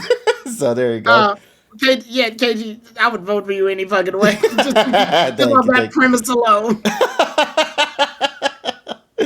Oh man. So, ladies and gents, once again, I feel like it'll be a matter of time before you or I or one of us shows up on the hey, stage. listen, if we ever get up there, then that just clearly proves that we've made it. That's the best way to say Well, then it's gonna become a Axl Rose meme. Not in this lifetime, baby. it. Not in this lifetime. My trust. Dream Prestige. I feel like if I made it up there, y'all would still not vote for me. I'd be like, what the fuck, man? What the... I only got 3 votes. Wait a minute, there's 8 of us. What the kind of situation? You did it. You did it. Did it? Oh I did god. that joke Yo, so long ago. Why do Rocco. people still quote that? Because you did it. Wait, where was that from? The Sinnoh League? It was just me. Oh, just it's I just watched an episode, and I think I was just generalizing Brock's voice from like what I heard from him after his voice change, and I just remember him the cigarette Brock. yeah, and he just goes, "You did it," and then like that stuck with me. I was like, "Why does this sound weird?" I'm even, as his biggest fan. You did it. I just, It almost sounds a little disingenuous. He didn't do it then. You didn't do it. Or the one where he delivers that line, "Love that fresh air." Like, I was about to say that. like I don't know, some lines with the new Brock just stuck with me. I can't explain it. Because it's so jarring that It's that weird. stays in your brain forever. Yeah. Does this mean that I'm a dad? No, He it's gets like that. Oslo. No, Snorlax shit always comes up, even though even though I don't remember anything after that shit. It's an intriguing little village, Misty. The ones from the Mastermind of Mirage Pokemon where Oh no! I've got amazing Pokemon training skills. you just went yeah. some The funny A10, thing, the crazy thing is, it's like, but then that's like the KZ Rogers version and the Sarah version didn't sound too good either. Yeah. You want to know what does sound amazing? My amazing Pokemon training skills. No, that's like that's like having to drink Tabasco versus ghost pepper sauce. Damn. Either way, it's gonna go right through your ass. But, Like my amazing Pokemon trainer skills. That's up there with the caramelized onions. Oh, Bonnie is the shit. caramelized. That one will never get old. I'll always love that one. So what do you guys say then? We can finally get into the review for tonight? yeah, I feel like you- what a you lot can- of you us. can- go flip the ball. I'm gonna go get a drink. Alrighty, so that means TSS is probably going to go last as expected then. So, with that being said, ladies and gents, let us begin our review. Actually, hold on a second. Now we're good. Now let us begin our review. For some reason, the thing wasn't showing up on my screen, but now we can finally begin our review for the latest episode of the Pocket Monsters 2019 anime series titled The Winter Special, Dialga and Palkia, The Space-Time Cataclysm. I hope I pronounced that word right. So, to kind of explain what it is, let's begin. Legendary Pokemon from the Sinnoh region appear. A special winter arc will be airing. Satoshi and friends encounter legendary Pokemon that appear in the Sinnoh region. Look forward to seeing what adventures this will lead to. We got some promo posters for it, which honestly I think is probably the best journey poster we got of it so far, in my opinion. It looks really nice. Satoshi, Go, and Koharu got contacted by Hikari, who tells them that Pochima has been abducted by someone. Similar cases of Pokemon disappearances have also been occurring all over the Sinnoh region in general. The trio hurry to the Sinnoh region and meet up with Hikari, who tells them that Pochima was apparently abducted by another Hikari that looked and dressed just like her. And they talk about how... Salvia, got it. Yeah. Also, I love that this summary straight up spoils everything up to the finale. After looking into the matter, the group learns that the Pokemon are being kidnapped by someone that come from mysterious holes of light called gates that connect to another world, and that these gates might have something to do with the legendary Pokemon Dialga and Palkia. The group leaps into a gate in order to get the Pokemon back, but what they encounter on the other side is another Satoshi. You know, I joked about this, saying that we were gonna get everything in this preview summary we got of it, and then it turns out when this episode dropped, we legitimately did. We literally ended the episode off with another Satoshi. So, how does this episode shape up? How did this episode do overall, and did it succeed far better than its predecessor, which was the summer special? Well, let us begin. So I'll start off with my review, and we'll carry it off to the others in due time. So my take on this episode, I will be real with you. I had little to no expectations at all whatsoever with this episode. With this two-parter, to be exact. And it was mainly because of the fact of two things. One, the summer special sucked. So I was already super concerned about Dawn's character going into the winter special and thinking that they were just going to continue to play her as like a damsel in distress kind of character rather than her being more of a character to kind of be on her own two shoes and do her own adventures, you know. And secondly, I was kind of concerned at the fact that, well, the preview for this episode, or this two-parter, was very bad. The trailer we got for it was really, really rough. I didn't like anything about it at all. It felt more comedy based than what they were actually showing it out to be. And I think because of that, my expectations for this two-parter really, really diminished. To the point that when I learned that the next episode was a two-parter, I kind of was like sighing in disbelief, because I was like, ugh, this is going to be just another one of those episodes we just got to go through to get back to the main storyline. So this is just kind of my mindset when jumping into this episode. And then now that this episode had dropped, what I think of it, and I will say right now, the trailer did a horrible job. The trailer did a horrible, grotesque job with this two-parter, at least for this first episode.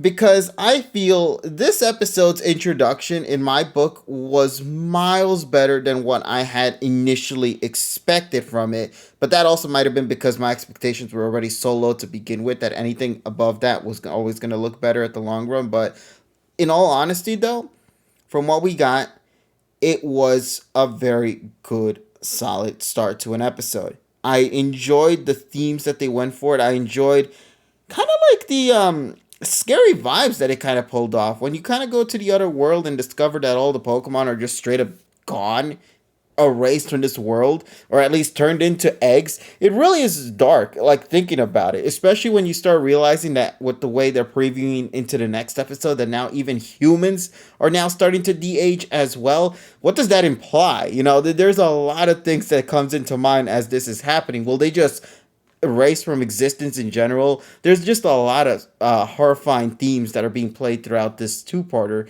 and I believe, in my opinion, this first part was done very well. I like Dawn's character in this.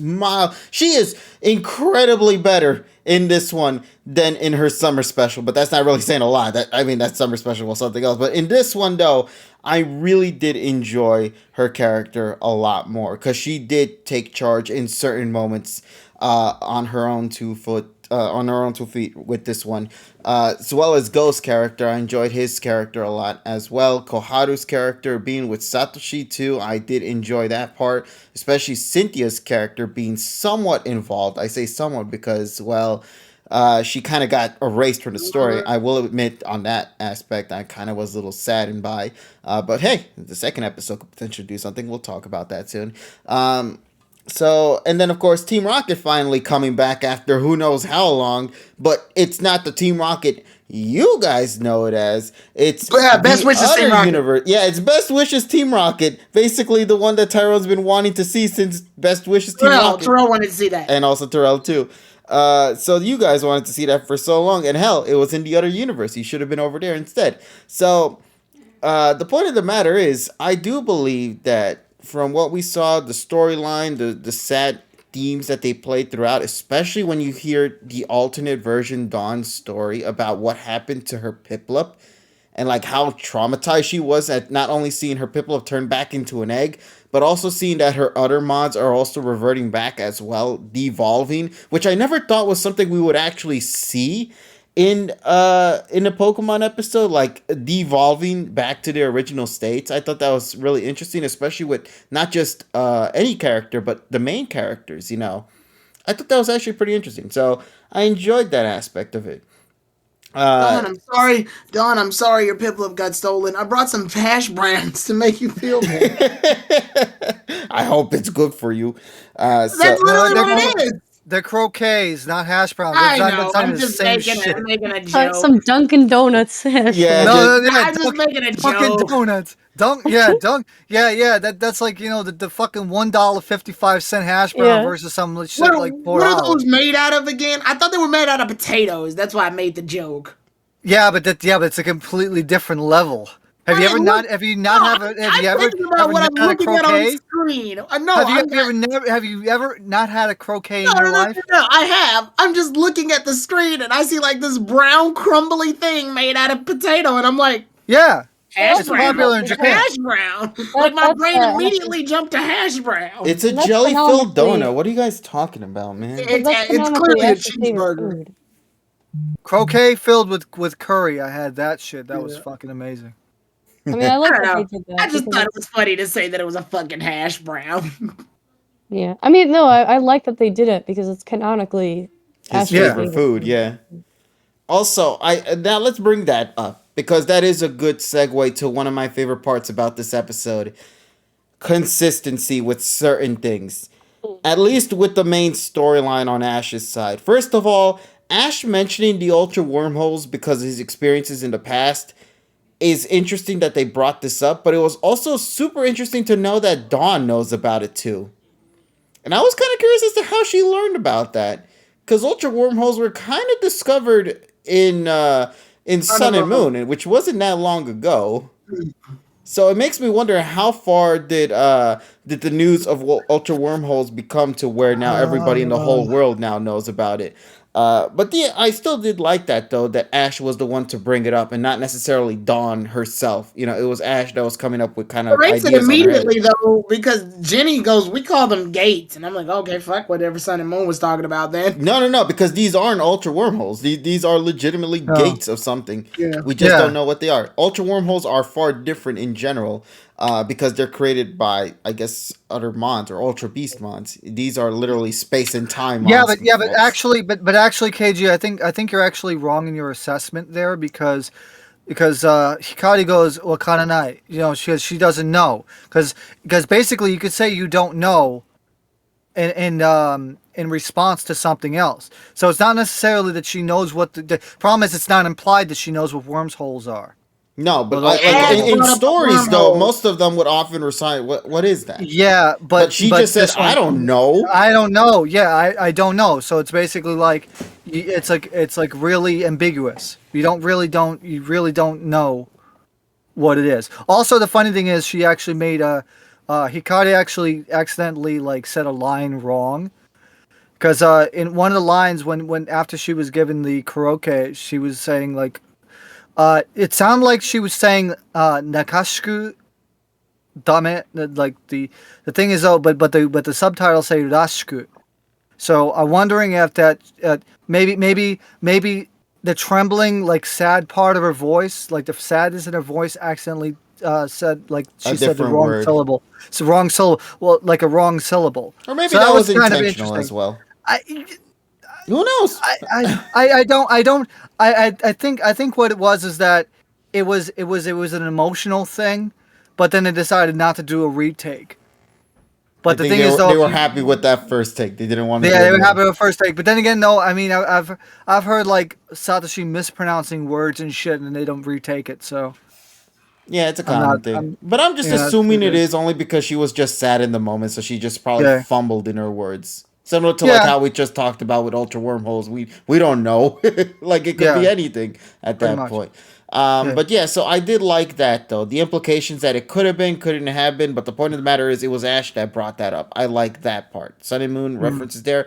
But the big surprise for me though, that I didn't expect to see reference, was that Koharu episode from the twins episode, basically, where she saw another Yeah. That her. one makes me mad, actually. I'm mad they did that. Because, okay, normally I don't make a big deal about, oh, they could do callbacks to something like this or this. Okay, they made a callback to Koharu's thing. What about Dawn's? It's right there, Oh yeah. Princess Salvia, and she's the reason she has Toga Kiss. You got confused for a duplicate too? I did too. She was a princess. What about yours? She was a princess. Holy shit! What? I was about to Oh, mention that up, actually. I'm like, that was the perfect time for you to do a callback. I normally don't trip off callbacks that much, but that was a Especially when drop it's not ball. just any callback, it's a callback that also references one of her mons. If it was just a character that just happens to look like her, but she didn't gain anything out of it, then I would understand it. But she got a Pokemon out of it, Yeah, which I think is the that was a dropped ball. Like both of these women have had perfect copies of themselves, and neither of them is gonna point it out. Man, It's an exact replica. eat it, dick journeys. What the fuck? I will say You though, draw the Sakuga. I will say though, there was one thing that I will admit I was kind of thrown off. I didn't even want her to straight up say the name. I would have just said like I experienced something like that before, but I Yeah, don't she think didn't this even have. was it. No. Yeah, I don't even want a flashback. Dawn could have just been like, the same happened to me. Yeah, just a simple word. That's it. No, you don't even need to draw anything. Just straight up say, "Oh, something similar to happened to me," but I don't think You that got was what I confused for a saw here. princess as well? Yeah, So I was thinking that, but it didn't There's happen. difference. There's a difference though. There's a difference though. We're talking about a reference from like 5 months ago versus fucking 15 years ago. Yeah, Like but they, 10 years ago. Sorry, they 10. went through the trouble to bring this 15-year-old ass character back. This is why we have to write this show, because we remember these things. Because we remember. Well, then you draw this shit too. It Then didn't you even tell need the to be part. drawn, like we just said. It You, could have you, been a you need line to drop. you need to draw it in order for it to appear in the fucking show. No, Dawn could have just did a line drop, like, "Oh shit, that happened to you too." But the problem is wouldn't the say problem. shit, but Yeah, she'd but be like, "That happened to you you know too?" you know what the problem. You know what your problem with your logic is, Tyrone? Japanese is a context implied language. They need the context and to explain it. What? That's the problem. Need a content to just say that happened to me too? Actually, Yeah, you but say that, but they talk about the ultra wormholes, and yet they didn't show off the ultra wormholes. But that shit was from like fucking the previous series, like That like nigga fucking called 3 back to years ago. Pikachu standing on his tail to avoid electricity back from Electric Shock Showdown 20 years ago. Yeah, but that's what because they have the convenience of doing that. I'm not. It's the Because convenience. Kanto always wins. But the thing is, though, no, yeah, Kanto always wins in this shit. Whatever. But the thing is, though, I'm talking about it from a linguistics point of view. I'm not. No. Well, yeah, but you don't know what the language. I don't. You don't know how the language works, man. No. That's Remember, not.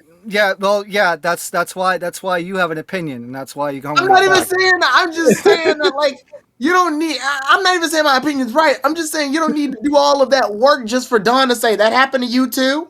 Like, Yeah, they could have just panned to the background, showing the guy with his gastrodon walking, and be like, "Oh, that happened to you too," and then go back to Don and. Yeah, I think though what they were I think what it is that, like I said, these scenes are animated keyframe by keyframe. They probably didn't want to fucking do another keyframe cut.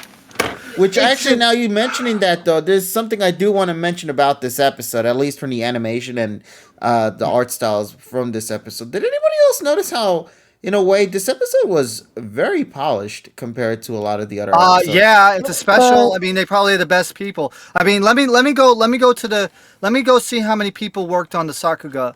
You know what line would have worked better if Dawn had told everybody, "Yo, a duplicate me showed up." Not like Princess Salvia, an actual duplicate or something. Like, "Oh, bruh," I would have been like, "Good game there." But, come on, you can't have, man. I'm mad. I'm mad. Remember, the callback to let me see here. Togekiss in the summer special was not with her; it was with Brock. Just keep that in mind. I'm so But upset. then Ash can also reference the mirror thing. 18, 19, 20, But 21, XY hasn't really had much continuity. I mean, the So next look, episode actually, could do it too. I was gonna point out the literally what happens here is the exact same thing that happened in X and Y's mirror episode. Yeah, so between first and second key animations, we have 32 people in studios working on this episode. Like literally in the mirror episode of X and Y, Clone Ash steals fucking real Ash's Pikachu because he lost his Pikachu because Team Rocket took it. And that's what happens here. Fucking mirror of alternate reality, Dawn steals Piplup because her Piplup's not there anymore. Yeah, her Piplup's just straight up an egg. Yeah, it's literally the exact same thing. Like it's kind of weird how closely related it is. Mm-hmm. So one last thing I want to bring up before I wrap up my side of the review. There is one thing that really caught my attention the most, and I feel we're probably all going to mention it in some way, shape, or form. But let me bring it up now. Dawn was a runner-up in the Sinnoh League. Get that. I almost forgot about that. I want to say this as a funny way because I said this in the review or in the reaction. I just found it funny that out of the characters, out of post-DP, that means after the DP series came to a closure, the one who got the most development outside of that story was surprisingly alternate universe Dawn rather than our Dawn. Because clearly it seems she's been busy at work to the point that she got a runner-up in her goddamn world. You know, this is the stuff I was meaning to say with Dawn's character, what I wanted to see from her character. And this is this debate we were having earlier on Twitter, which is in regards to why a lot of Don's Pokemon weren't evolving. And I straight up said, like, I don't mind if, like, the Pokemon don't evolve or anything, but it does feel stagnant when you don't show anything to kind of use as an alternative to at least show the character has done things since the last time we saw that said character. What did Iris do? She became a champion. What did the Sun and Moon Gang do? They've been doing their own thing, and Lily's been out traveling. Karina, she's still a gym leader and competent, I guess, in some way, shape, or form. You know, so like these characters who have been coming back, they've always had something to kind of show off at the fact that they are not stagnant. They're actually moving forward. Whereas when Dawn returned in her first special, she only just had her and Piplup, but we didn't see anything outside of a costume change that showed her growing, her at least making a progress of some shape form. Only aside from like a line where she said, "Oh, I've traveled to these regions," and that's it. You know. Whereas now with this one, we get alternate universe Dawn, and we see that she's been doing some work in the background, getting to runner up in a league. Like that's not something easy to do, you know, and especially with her Piplup as well. Like, goddamn, a Piplup, a Quilava? Like, how'd she get so far up in the league? Azure Samurai, Vitamins. Shiny Tobias got disqualified. I know, I read that Shiny too. Tobias got- No wonder why Yo, stupid. alternate colors are not allowed in this league. God damn it. But yeah, so like that is kind of funny for me to just think about how like Dawn's character, at least our Dawn, had barely shown any progression, whereas alternate universe Dawn clearly has done shit. Which also now begs the question, if Dawn was doing league stuff, what does that mean Ash was doing? Which we never will find out until the next episode if they dabble on it, of course. But it does really make me wonder what Ash is up to. So, alternate universe Ash, I should say. But overall, in terms of a first episode, I enjoyed it a lot. There were so many things I had fun with. Very tense, very heavy moments, especially when you learn about Dawn's backstory with her Piplup. The characters trying to dissect and figure out what's causing and triggering all these events to happen. Cynthia's inclusion in this special as well, I thought was pretty good too. Would have preferred her if she had joined the cast as well, because this would have been a perfect opportunity to have also have seen some fun times with Cynthia's character too. I mean, if everybody was regressing in terms of age, it would have been nice to have seen like a teen Cynthia or something. An opportunity like that will never really happen outside of the fan base drawing those realities, you know. So I thought that would have been a cool moment to have at least seen it play out. Maybe it will, maybe it won't. We don't know as of right now. We'll find out in the next episode. But this is where my big critique about this episode comes in. It's a two-parter. That's my big issue right now. I'm already getting flashbacks to the summer arc because I'm seeing so much that they put in this episode. They put so many things from Team Rocket, alternate universe, meeting up with Rowan, meeting up with alternate Ash, seeing what Ash has been up to, the fight between Dialga and Palkia, the fact that characters are getting warped in time and de-aging. There's like so much that they're shoving into now this second episode. I'm super concerned that the second episode is going to suffer the same fate as the summer special, where they try to cram in so much that ultimately they end up not serving anybody anything at all in the long run, at least from my perspective. So, will the second act work? We'll have to wait and see. Nah, fam. Nah, No, listen, you can't just straight up say no. You have to add suspense, buddy. The Fighterz watch a dog and Palkia fight. I don't know if we're ready to transition all the way over there. No, not yet. We got to transition to Team Rocket first, and then Can someone please edit the brother, my brother?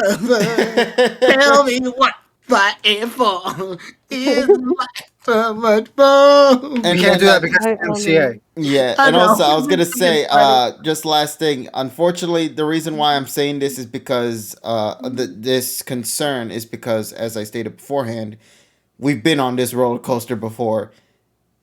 History can repeat itself. But also it can change.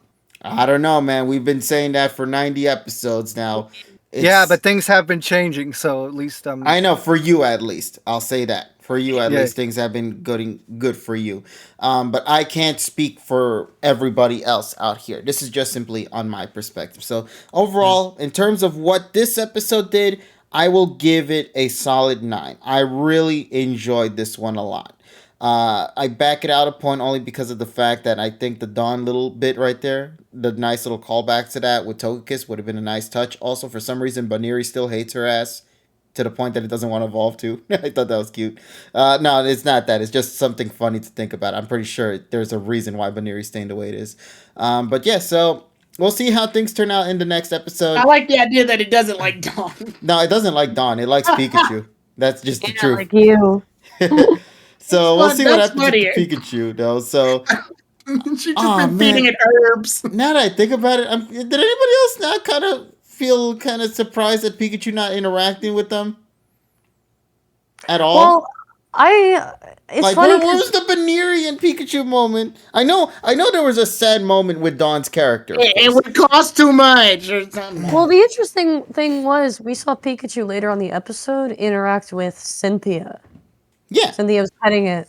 Yeah, but the last time they saw Cynthia wasn't that long ago, actually. Right. Yeah, I don't think. But Pikachu also still remembered Cynthia even before then as well, which I thought was also a nice touch too.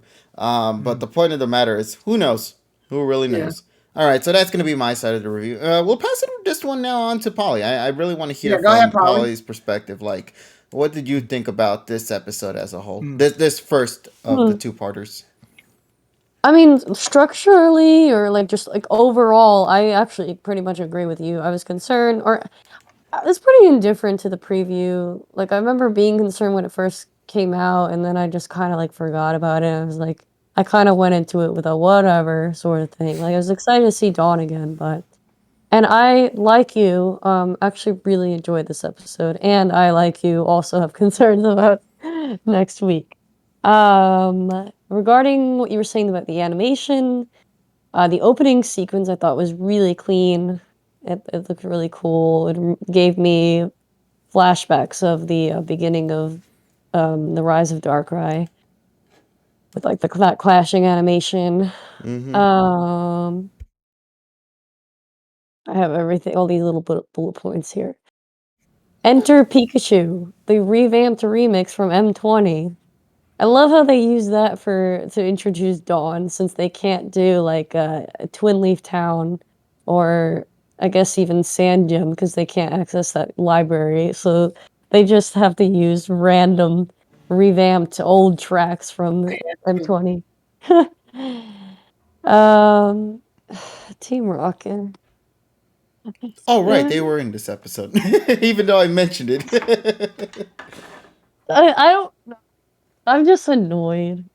It's not even just this episode. It's just like I thought the concept of them being like stronger and like competent than how they usually are was interesting, but it's like in the context of journeys as a whole, it's kind of like, well, it's not gonna add up to anything. It's not even real, or it's part of an alternate universe. So what does it matter? Sort of thing. It's not even real. I mean, when you're as invested in Rocket lore as I am, it's kind of like, okay, real. Whatever. You all messed up since Best Wishes, but Polly, I'm gonna use that to describe journeys from now on. How do you like journeys? It's not even real. The only thing I did find interesting was Wobbuffet being part of that whole thing, because Best Wishes Team Rocket, if I remember correctly, we didn't have Wobbuffet. Correct. Yeah, so that was cool seeing him like shooting the net at I forget, Pikachu. I thought it was Lucario and Lucario and Inteleon and fucking Cinderace. Yeah. No, Inteleon. Inteleon. Shit, I forgot. Yes. Galar starter. I actually liked, because I do like Inteleon. I appreciate that. Any glimpse of Inteleon we see at this point, I appreciate, because I am Inteleon defender. I don't care what y'all say. Nobody said anything. It's my favorite. Nobody said nothing. It's James Bond the Lizard. Yeah. Polly, that was a drunk response. I like him. I don't care what you say. Nobody said nothing. I mean, well, I won't say it on stream. Oh, But KG doesn't like the Galar starters. yeah. So I thought it was also an interesting parallel. I mean, they could have not done this on purpose, or they could have. Is that they had Go and Dawn spend some time together the same way that Dawn and Iris spent time together when they got lost in the Onyx episode in Best Wishes. So I thought that's nice having the gang split up like that. To sort of like gauge what their like relationship could be like aside from Ash and Koharu, and then same for Koharu and Ash. Um, Getting that dynamic by themselves, so that was pretty cool. I also thought it was cool seeing Twin Leaf Town and Dawn's house in the alternate universe because we haven't seen that in years and years. So despite all the pictures being different and everything else being changed around, uh, yeah, I was half expecting to see an AU Joanna like walking around somewhere. Um, and the one thing I thought was really interesting was when Dawn, as how freaked out Dawn got when AU Dawn was explaining the whole thing about reverting back and the Pokemon forgetting all their moves. Because if you remember, there's a whole big deal with Piplup learning Bite Attack, and that's the reason why Piplup doesn't want to evolve. So I imagine Dawn, it kind of freaked out Dawn because she wouldn't want to have to go through that again, or you could have the opposite effect where Piplup reverts back. It might actually evolve, and that might change that dynamic, their friendship. Just something to think about. And lastly, I really, really liked the music when AU Dawn was explaining. It was this really, really intense like string piece. And I'm hoping if Hayashi releases a second Journeys album that'll be on there. Because I really liked it. So overall, those are my little things. And what would you rate it overall? I'll give it an 8. Okay. Yeah. I thought it was good. But yeah. Alrighty then. Well, actually, TSS, I'm assuming you want to go last then? I could go Bill. I'd go last. Doesn't matter to me. Okay, I only ask because I know a majority of the time you like preferring to go last in these kind of reviews. That's why I asked. Yeah, because I want to also mention the differences in the first broadcast and stuff, so I want to go last. Okay. Does the blind thing make sense though? What I was saying, or? But yeah, yeah. You gave your opinions. You shared what you wanted to say. There's nothing wrong with that. Okay, I wanted to make sure it made sense. It does. Remember, they gave Piplup an Everstone, if I remember correctly. Yes. That's why they had that whole focus with Piplup trying to hold back that glow when it was a Yeah. So. Okay. All right. I'll go next. All right then, Tyrone. I'll pass this one on to you then, buddy. All right. So, okay. Terrell, Richie, and I watched this episode super late at night one day, and going into it, weirdly, I wasn't disliking it. It was actually like my favorite scene is Ash and Dawn just talking. Oh, not Ash and Dawn. Go and Dawn just talking about like everything that led up to this point in the alternate reality. The lack of music in some scenes really like increased the ambiance. The use of music in other scenes helped when like they were coming more to conclusions as to what's going on. I'm kind of annoyed how long it took Dawn to stop and think about which Pokemon can control space and fucking time. But then I looked back. I didn't watch the episode again, but after the episode was over, my brain was like, the fireworks are over, Tyrone. And I was like, shit. Fireworks are over. It's not as good as I thought it was. Like it was good in a sense, but then I started asking questions, and I think that's what fucked me up. Like, why did Dawn call Ash, of all people, to tell her my fucking penguin's gone? Like I don't, I don't know why she would do that. Oh, Ash, my penguin got stolen. I'll be right over. Like, I don't know what the fuck that has to do with Ash, but to get him in the story, I guess. Here I come. I am Cinnamon. Like, I don't know what the fuck else to say. It's so weird. Like, and then when they finally get there, I'm trying to think to myself, when they go across the dimensions, I'm thinking to myself, why do the Pokemon de-age and not the people? I mean, I know they will next episode, but that's because Ash and the others get closer to the conflict. But why specifically does this only work on Pokemon and not people? Which Pokemon does it work on? Does it work on Pokemon that don't have ages? Like, what the fuck happens here? Like, I don't get it. And also, does that imply that Piplup is older than the other Pokemon since it was the last to de-age?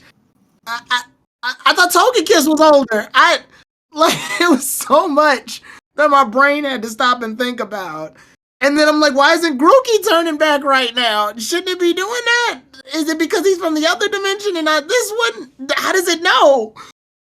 This is why you don't fuck with time and space in your stories, or at least try your best not to, because when you do, unfortunately, you get messy. And when you get messy, you can't take a story seriously.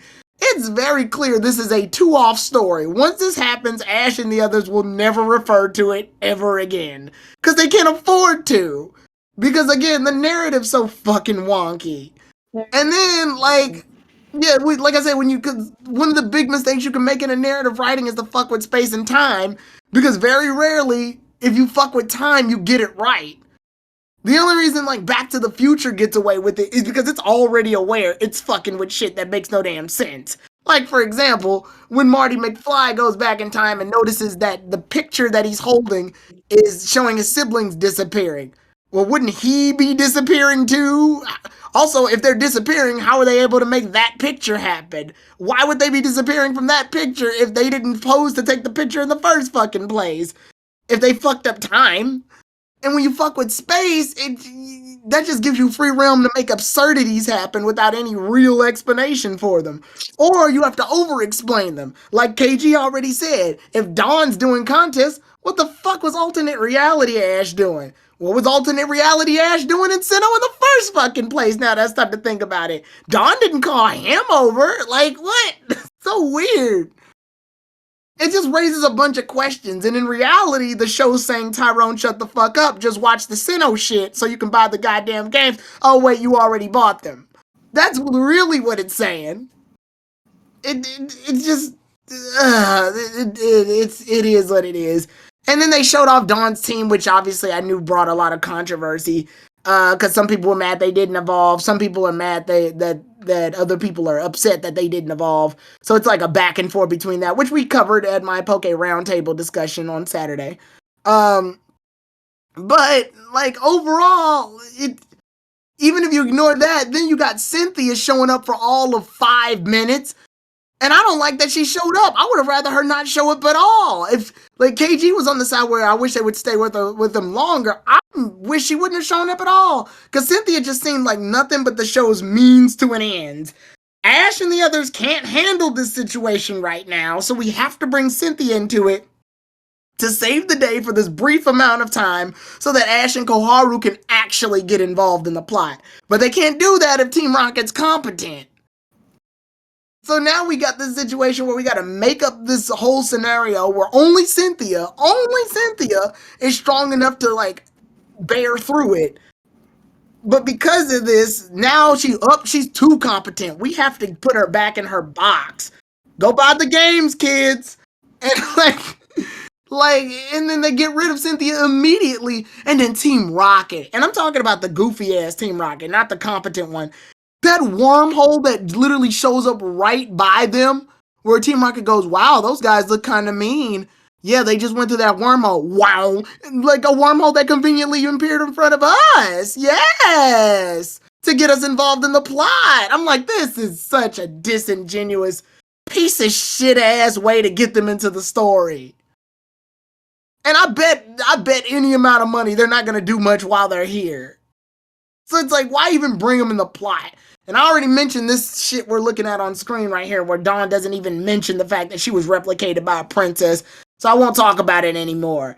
And like I said, one thing that really got me into the episode was the Go and Dawn scene in Dawn's house. And that whole like Dawn, the alternate reality, Dawn crying because she kidnapped our reality's Piplup, and she felt bad for it, but she was upset because she lost her Piplup. Like, that was good. All of that was good. And I'm saying this about Dawn of all people. But then unfortunately they fuck it all up with all this bullshit that's around it. And I'm just like, man. And then it's all cut off by a to be continued for an episode that literally has to wrap all this shit up in like 24 minutes. And I'm just like, it ain't happening, Captain. I mean, it's gonna happen, but it's gonna be a mess when it happens. Everything's gonna be so muddy. And there's you can't convince me otherwise. You got 24 minutes.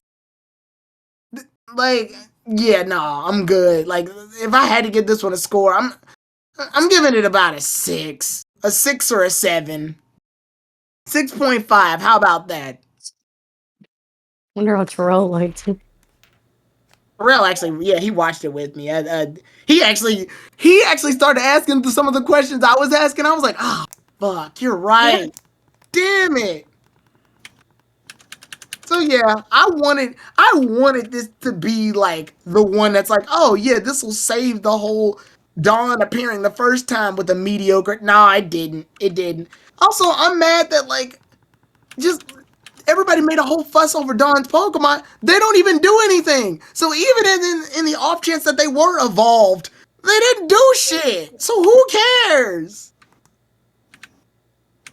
And we know she's not gonna use them in the other dimension. I wonder if she has different Pokemon in the other dimension. Well, we saw an Infernape for some reason. Yeah. But I think I wanted to tell myself that's probably Ashes. That's probably alternate dimension Ashes.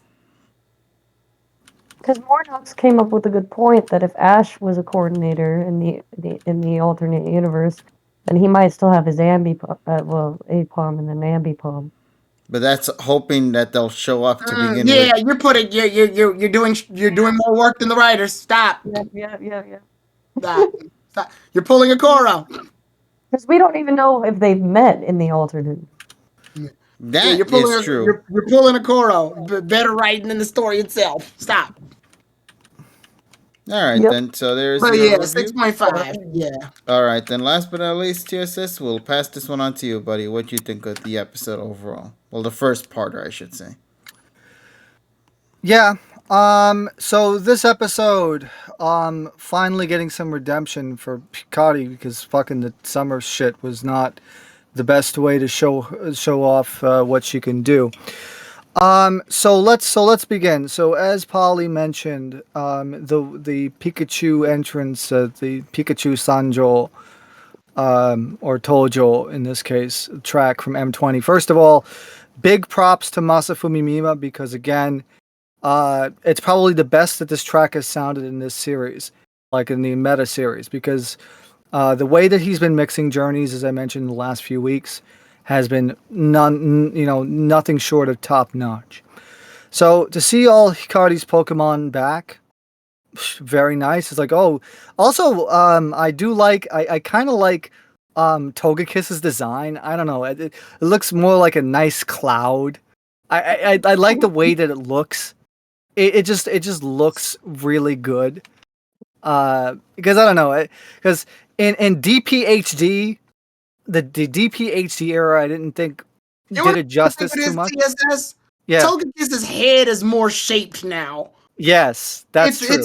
In Diamond and Pearl, its head was literally the whole body. Well, and also you have to remember that was the transition series where they went to HD in the middle of the damn series. Yeah, Togekiss. So they couldn't do like Togekiss's body was supposed to be like an airplane, I think, at this point. So they wanted its head to be the whole thing. Now its head is a little bit more its own head now. Like it's got its own. It's got its own head. That's what it is. Mm-hmm. So first of all, I do like the fact that they actually show that Pochama is a glutton and freaking lazy, like a lazy fuck. Like the things that we want to see the So things it's that we know about them. degressed from what it used to be. Yeah, but also I do admit that I do like the new design. They kind of updated it also for the Project Pochama stuff too, where Pochama has the blue eyes, like the darker blue eyes. I like that better than the lighter ones that were in DP. I do like that look a little bit better. That's just me. All right, so we get to the first gate scene. So having alternate dimension Hikari come out and just like, in tears, basically copping the fuck out of Pochama, and then have Hikari, call Satoshi and go up and say, look, listen, I need your help. And it's like then they all go there. You have Go, you have Hikari, you have Koharu, you have Satoshi meeting up with them. And it's like, Daijobu is what I would like to say. But that it's like, yeah, so then Go goes, Daijobu nai. No, Daijobu nai yo ne. It's like, looks like nothing's fine. It looks like not fine. So I kind of like that. They kind of use the verbal tick, kind of like a tension breaker. But also it's like Satoshi brings the cocaines and then she starts crying. So I'm guessing it's like, because it's like, since Pochama likes to fucking eat everything, I think that's probably one of the things. Is like it's a Vietnam kind of flashback where it's like it's already reminding her of Pochama because Pochama would eat like a glutton anyway. So it's like I think in that case it's kind of like a little bit of like a kind of a zzzt moment in her mind. Okay, so getting on to the real meat and potatoes. So first of all, the competent rockets. First of all, I will have to commend Yuji Ueda here, because having Sonansu in the lower pitch, God, you just imagine Yuji Ueda's throat must be fucking hurting already from delivering Sonansu's regular lines, but having to do it in a lower octave, that is fucking vocal cords of steel. Like, oh my God. Yeah, so but yeah, so you have the fight. So first of all the regular rockets get blown away. Okay, who gives a fuck? I don't care. But then the competent rockets come out of the hole. You have Nyath doing fucking attacks like with like fucking like armor and shit. That's fucking crazy. That was a really cool touch to have him actually, and then you have Sonansu with the freaking the nets and stuff. That was pretty cool. I did like that sequence, and they just, oh yeah, we're just gonna take all the Pokemon and just leave. And it's like, but then it's like, oh, Satoshi actually cares about Lucario now. Okay, cool. Next, because it was like, it just transitioned from scene to scene. It just went that to that. It's like, okay, fine. All right, started actually giving a fuck. Okay, I give them credit where credit is due for that thing. So then of course you have Hikari and Go going into the alternate universe, and they notice right away the flowers aren't there. It's all green grass. So they noticed that was a difference, and they said, "Oh, but there's no Pokemon here." So then they start to realize the differences between the two worlds. So also another thing is another credit to Masafumi Mima. They reuse the same scene going into commercial where they're in the alternate reality room, and then they come back, but they play two different tracks, which they actually play one music track that bleeds into the eye catch, and then coming back they played like a very dramatic piece, a dramatic string arrangement. Which I really thought went really well. And just seeing like just the differences between alternate reality Hikari and the real one, and having the emotions come out. I mean, you really feel for the characters, you really feel for the story. And then you just hear about de-evolution. It's like, this is fucking Digimon level shit going on here. And I'm like, wow. It's one of those things you never really think about. It's like, oh, what happens if Pokemon ever could de-evolve? We never really had that out front like this before. So I thought that was a really cool concept. And it's like then you see Pokemon like freaking Mamoswine fucking de-evolving. Pokemon turning into a fucking egg. It's some pretty deep shit, realistically. Meanwhile, going back to the real world, I think the reason why they brought out Cynthia is, well, number one, they had to introduce her to Koharu because they never met. Two is that she is the scholar that knows a lot about, Sinnoh lore. I think that's the reason why they brought her out. For the fact that she didn't go and she didn't do anything, I disagree with that. She did do something, as in if you look at the second competent rocket fight. First of all, you notice that that the rockets are causing some of this shit because once they spray the fucking blue powder, Pokemon forget their moves. Like freaking Pikachu was having freaking flashbacks to the Alolan cocaine when it tried to use freaking Thunderbolt and fucking forgot how to use it. I just like the face there. But honestly, it's like, and it is a lot of stuff. And you have Karja coming out, it forgetting how to fucking do a move. Then you have funny thing is, so she has the fucking what is that Komodo, which is the fucking reference to fucking Pokemon Masters. So that's fucking cool that it's fucking they did a fucking Pokemon Masters reference in Journeys. Love that shit. Cygnus suit fucking Cynthia, let's go. And to fucking come out and actually do that. So that's fucking cool. That is fucking cool shit. I like that. I like that a lot. And then of course when they jump into the hole and they try to chase after them, that was another thing.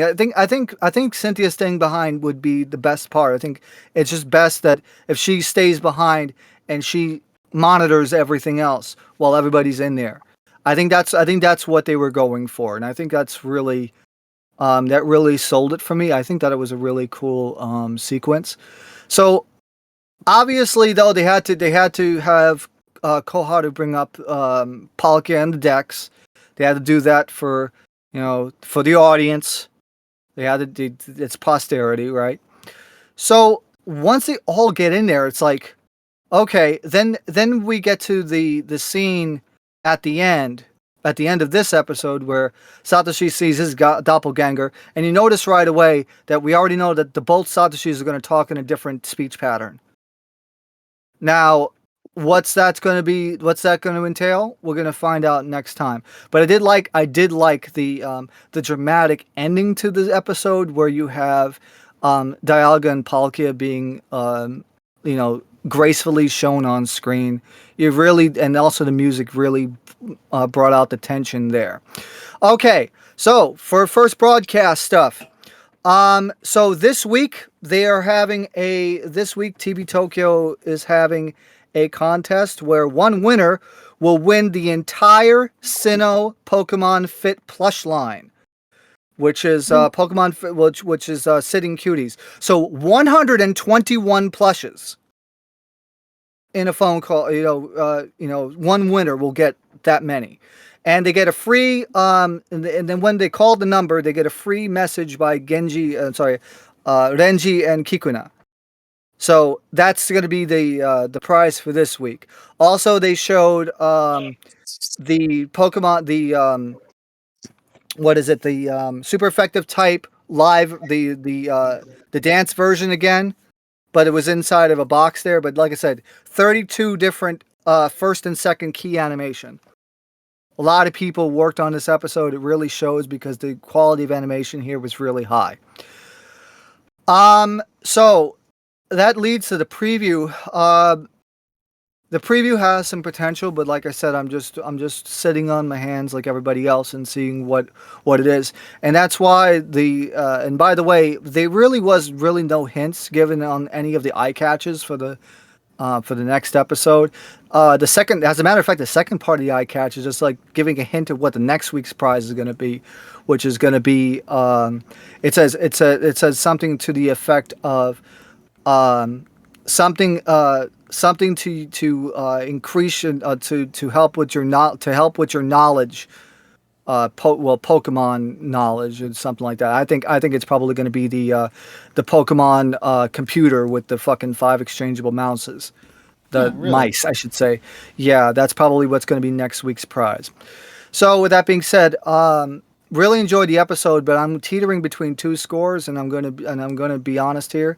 If the next episode is gonna be any good to close it, depending on what it is, I'll give it a 9-1. But for now, I'm gonna give it an 8-9, Okay. 8.9. All right then. Everybody got their solid opinions. We had a Yeah, 9.1, a 9, an 8, and a 6.5. 8.9, 8.9 I'm right sorry, now. an 8.9. Oh, I think I gave the high score so far then this week. Yes, yes, yes. Because like I said, it all hinges on next week. If I feel that next week is satisfactory, it gets bumped. It gets post bumped to a 9-1. Yeah, understandable. All right then. So, ladies and gents, you heard our scores then. So, overall, it was an interesting episode for most of us. It's a matter of, well, figuring out if the second act will do it justice or will ultimately flunk. But that's something we'll have to wait and see in just a couple of days. So, I guess with that being said, let's go and wrap things up for tonight, why don't we then? So here's the thing though. So let's see. Did you guys make a prediction already? I assume you guys chose a prediction, didn't you? Did at most 50% of the pod love the episode? Wait, when was this? It was already submissions closed. I'd Yes. say more than 50% of the pod liked the episode. I'm the one that didn't. Actually, no. You liked it just enough to barely pass. Yeah, I gave it over a 5. Yeah, that's a pass at that point. Yeah. So 100% we'll say just at different Yeah. tiers of like. I just, oh my You're the God. 2% of the like. I mean, to me, the second episode is just gonna make things worse because again, it's just one. If this were literally a 4-parter, I would be fine with like the course in which this is going. But this all gets wrapped up to literally this week, bruh. Wait, like Nope. We'll have to find out. There's no Well, real answer in that part. yeah, exactly. You just got to see what you know. You just got to ride the wave, ride the snake. it's hard to ride the wave when the wave is literally like only like a couple inches tall. Like, That's on your side of the lake. My side of the fucking lake, the waves are larger. So oh, did you get episodes that we don't fucking know about? sure, sure, Because absolutely. I thought this. Because I watch first broadcast. You don't. So. I thought this episode ended on the second part for you, like everybody else. Well, that's why I'm going to change the score if it meets my expectations. Well, we'll find out this Friday. Exactly. Lowered expectation. I mean, it's because of that I kind of enjoyed this episode a lot more because I had little to none at all whatsoever with this one. So that could have played a big role. But now, Mornox, with this episode, I've already established that site went to shit in 2007 after Zenlin left. So we're not talking about that. all right then. So, Polly, did you have something you want to say? Did I? I don't think so. Oh, for some reason I thought I heard you trying to say something. Sorry I about think that. Yeah. No, it's okay. Okay, so let's go and wrap things up for tonight. So what's happening this week, ladies and gents? So obviously tomorrow we're gonna continue off our adventures in the world of DP once again. We still have the story to go through, so we hope you guys look forward to it here on both my channel and on Tyrone's channel. So make sure to go and check out Tyrone's channel. Follow if you haven't yet over there, and make sure to watch both of us play through our adventures in the world of Sinnoh. Thank you, Perfect time Donnie, too. Thank you, Donnie, for the plug. But unfortunately, there's going to be no streams for me this week. Yeah, you mentioned this beforehand. I think last week that you were gonna. Yeah, I have things to take care of. Responsibilities, we'll say. Yeah, I have to do holiday stuff and crap, so that's not going to work. Indeed. So, all right. So, what's happening on my channel? At least, let me just briefly go through it. But you quick. can still follow me, so that you can follow me next Friday. Exactly. We're still going to do Fortuna. Don't hesitate. Just go follow. That's the best way to Yeah. say it.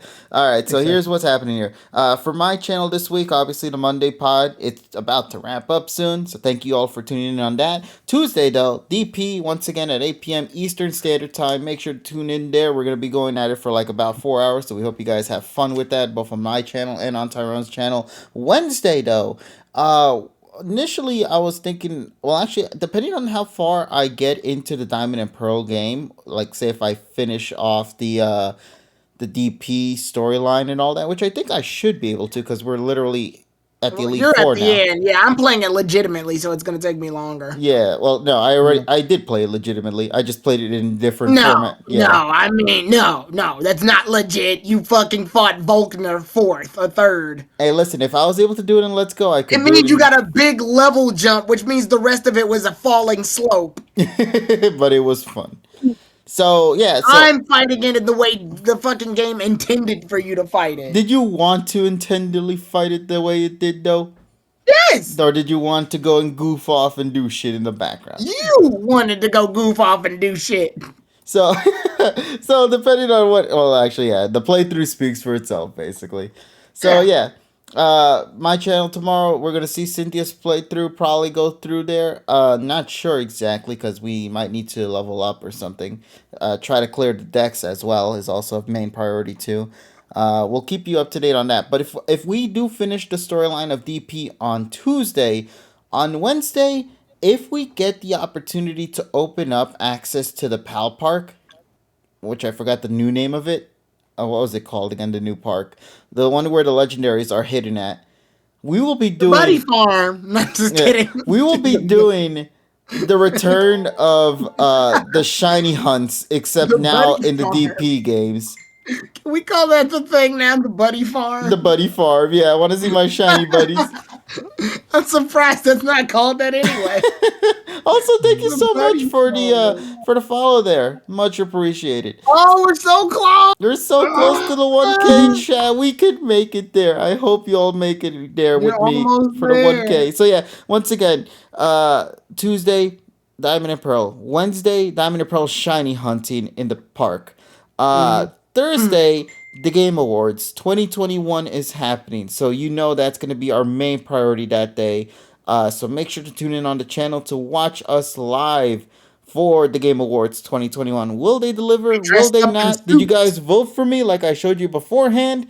That's up to you guys to decide. But the point of the matter is we hope to see you guys there for the Game Awards, and then of course wrapping things up of the week in Friday with the reaction to the latest episode of PM 2019. So that's all I can say for this week. I hope you guys are looking forward to it. It's going to be a lot of fun, I hope, for all of you guys. And I'm going to allow Tyrone now to give his side of the story with his streams that KG, he's your going to be doing. schedule and my schedule are almost the same. The only difference Is is Wednesday, on, I assume.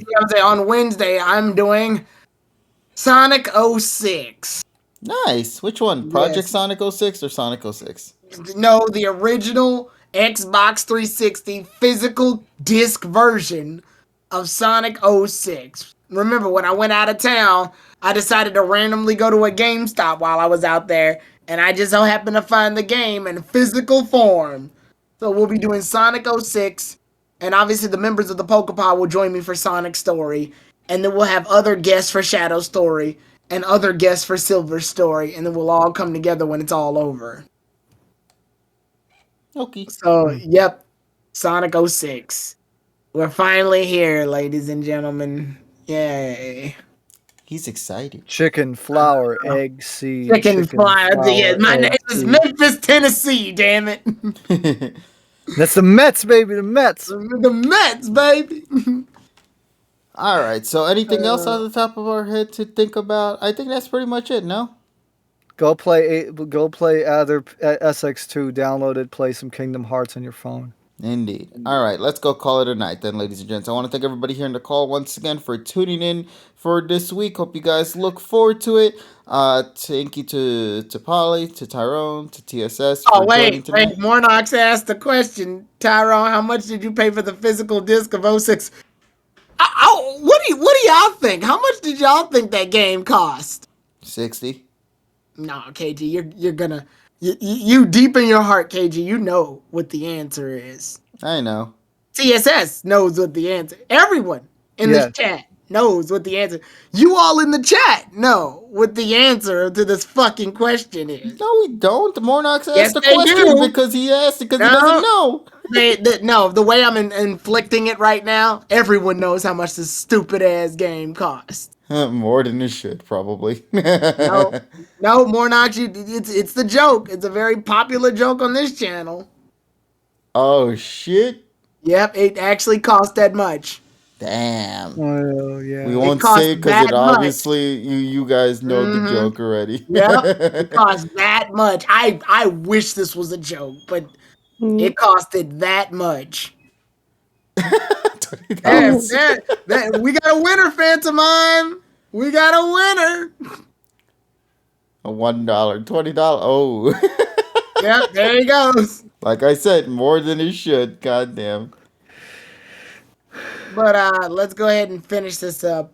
All right, then. So thanks again, everybody, for tuning in tonight. I hope you guys enjoyed. We hope you guys look forward to the shenanigans that are going to happen. Right now, actually, let's see if our buddy Kay, I think, is streaming. Is she still? Let me see. Yeah, she's still streaming. She is. I've been on her tab separately. She's playing Diamond and Pearl. All right, let's go raid her then. Yeah, and also we have to do Come On Down. We have to pretend that it's Rod Roddy 1991 laryngitis voice where he has to crack in like 5 notes. All right, let's go give some love to our buddy Kay then. So thanks again for tuning in. We hope to talk with all of you later in whatever video we make. Take care, everybody, and as always, make sure to have yourselves an awesome day. Bye, everybody. We hope to see you soon. Wash your fucking hands, yeah. Yay.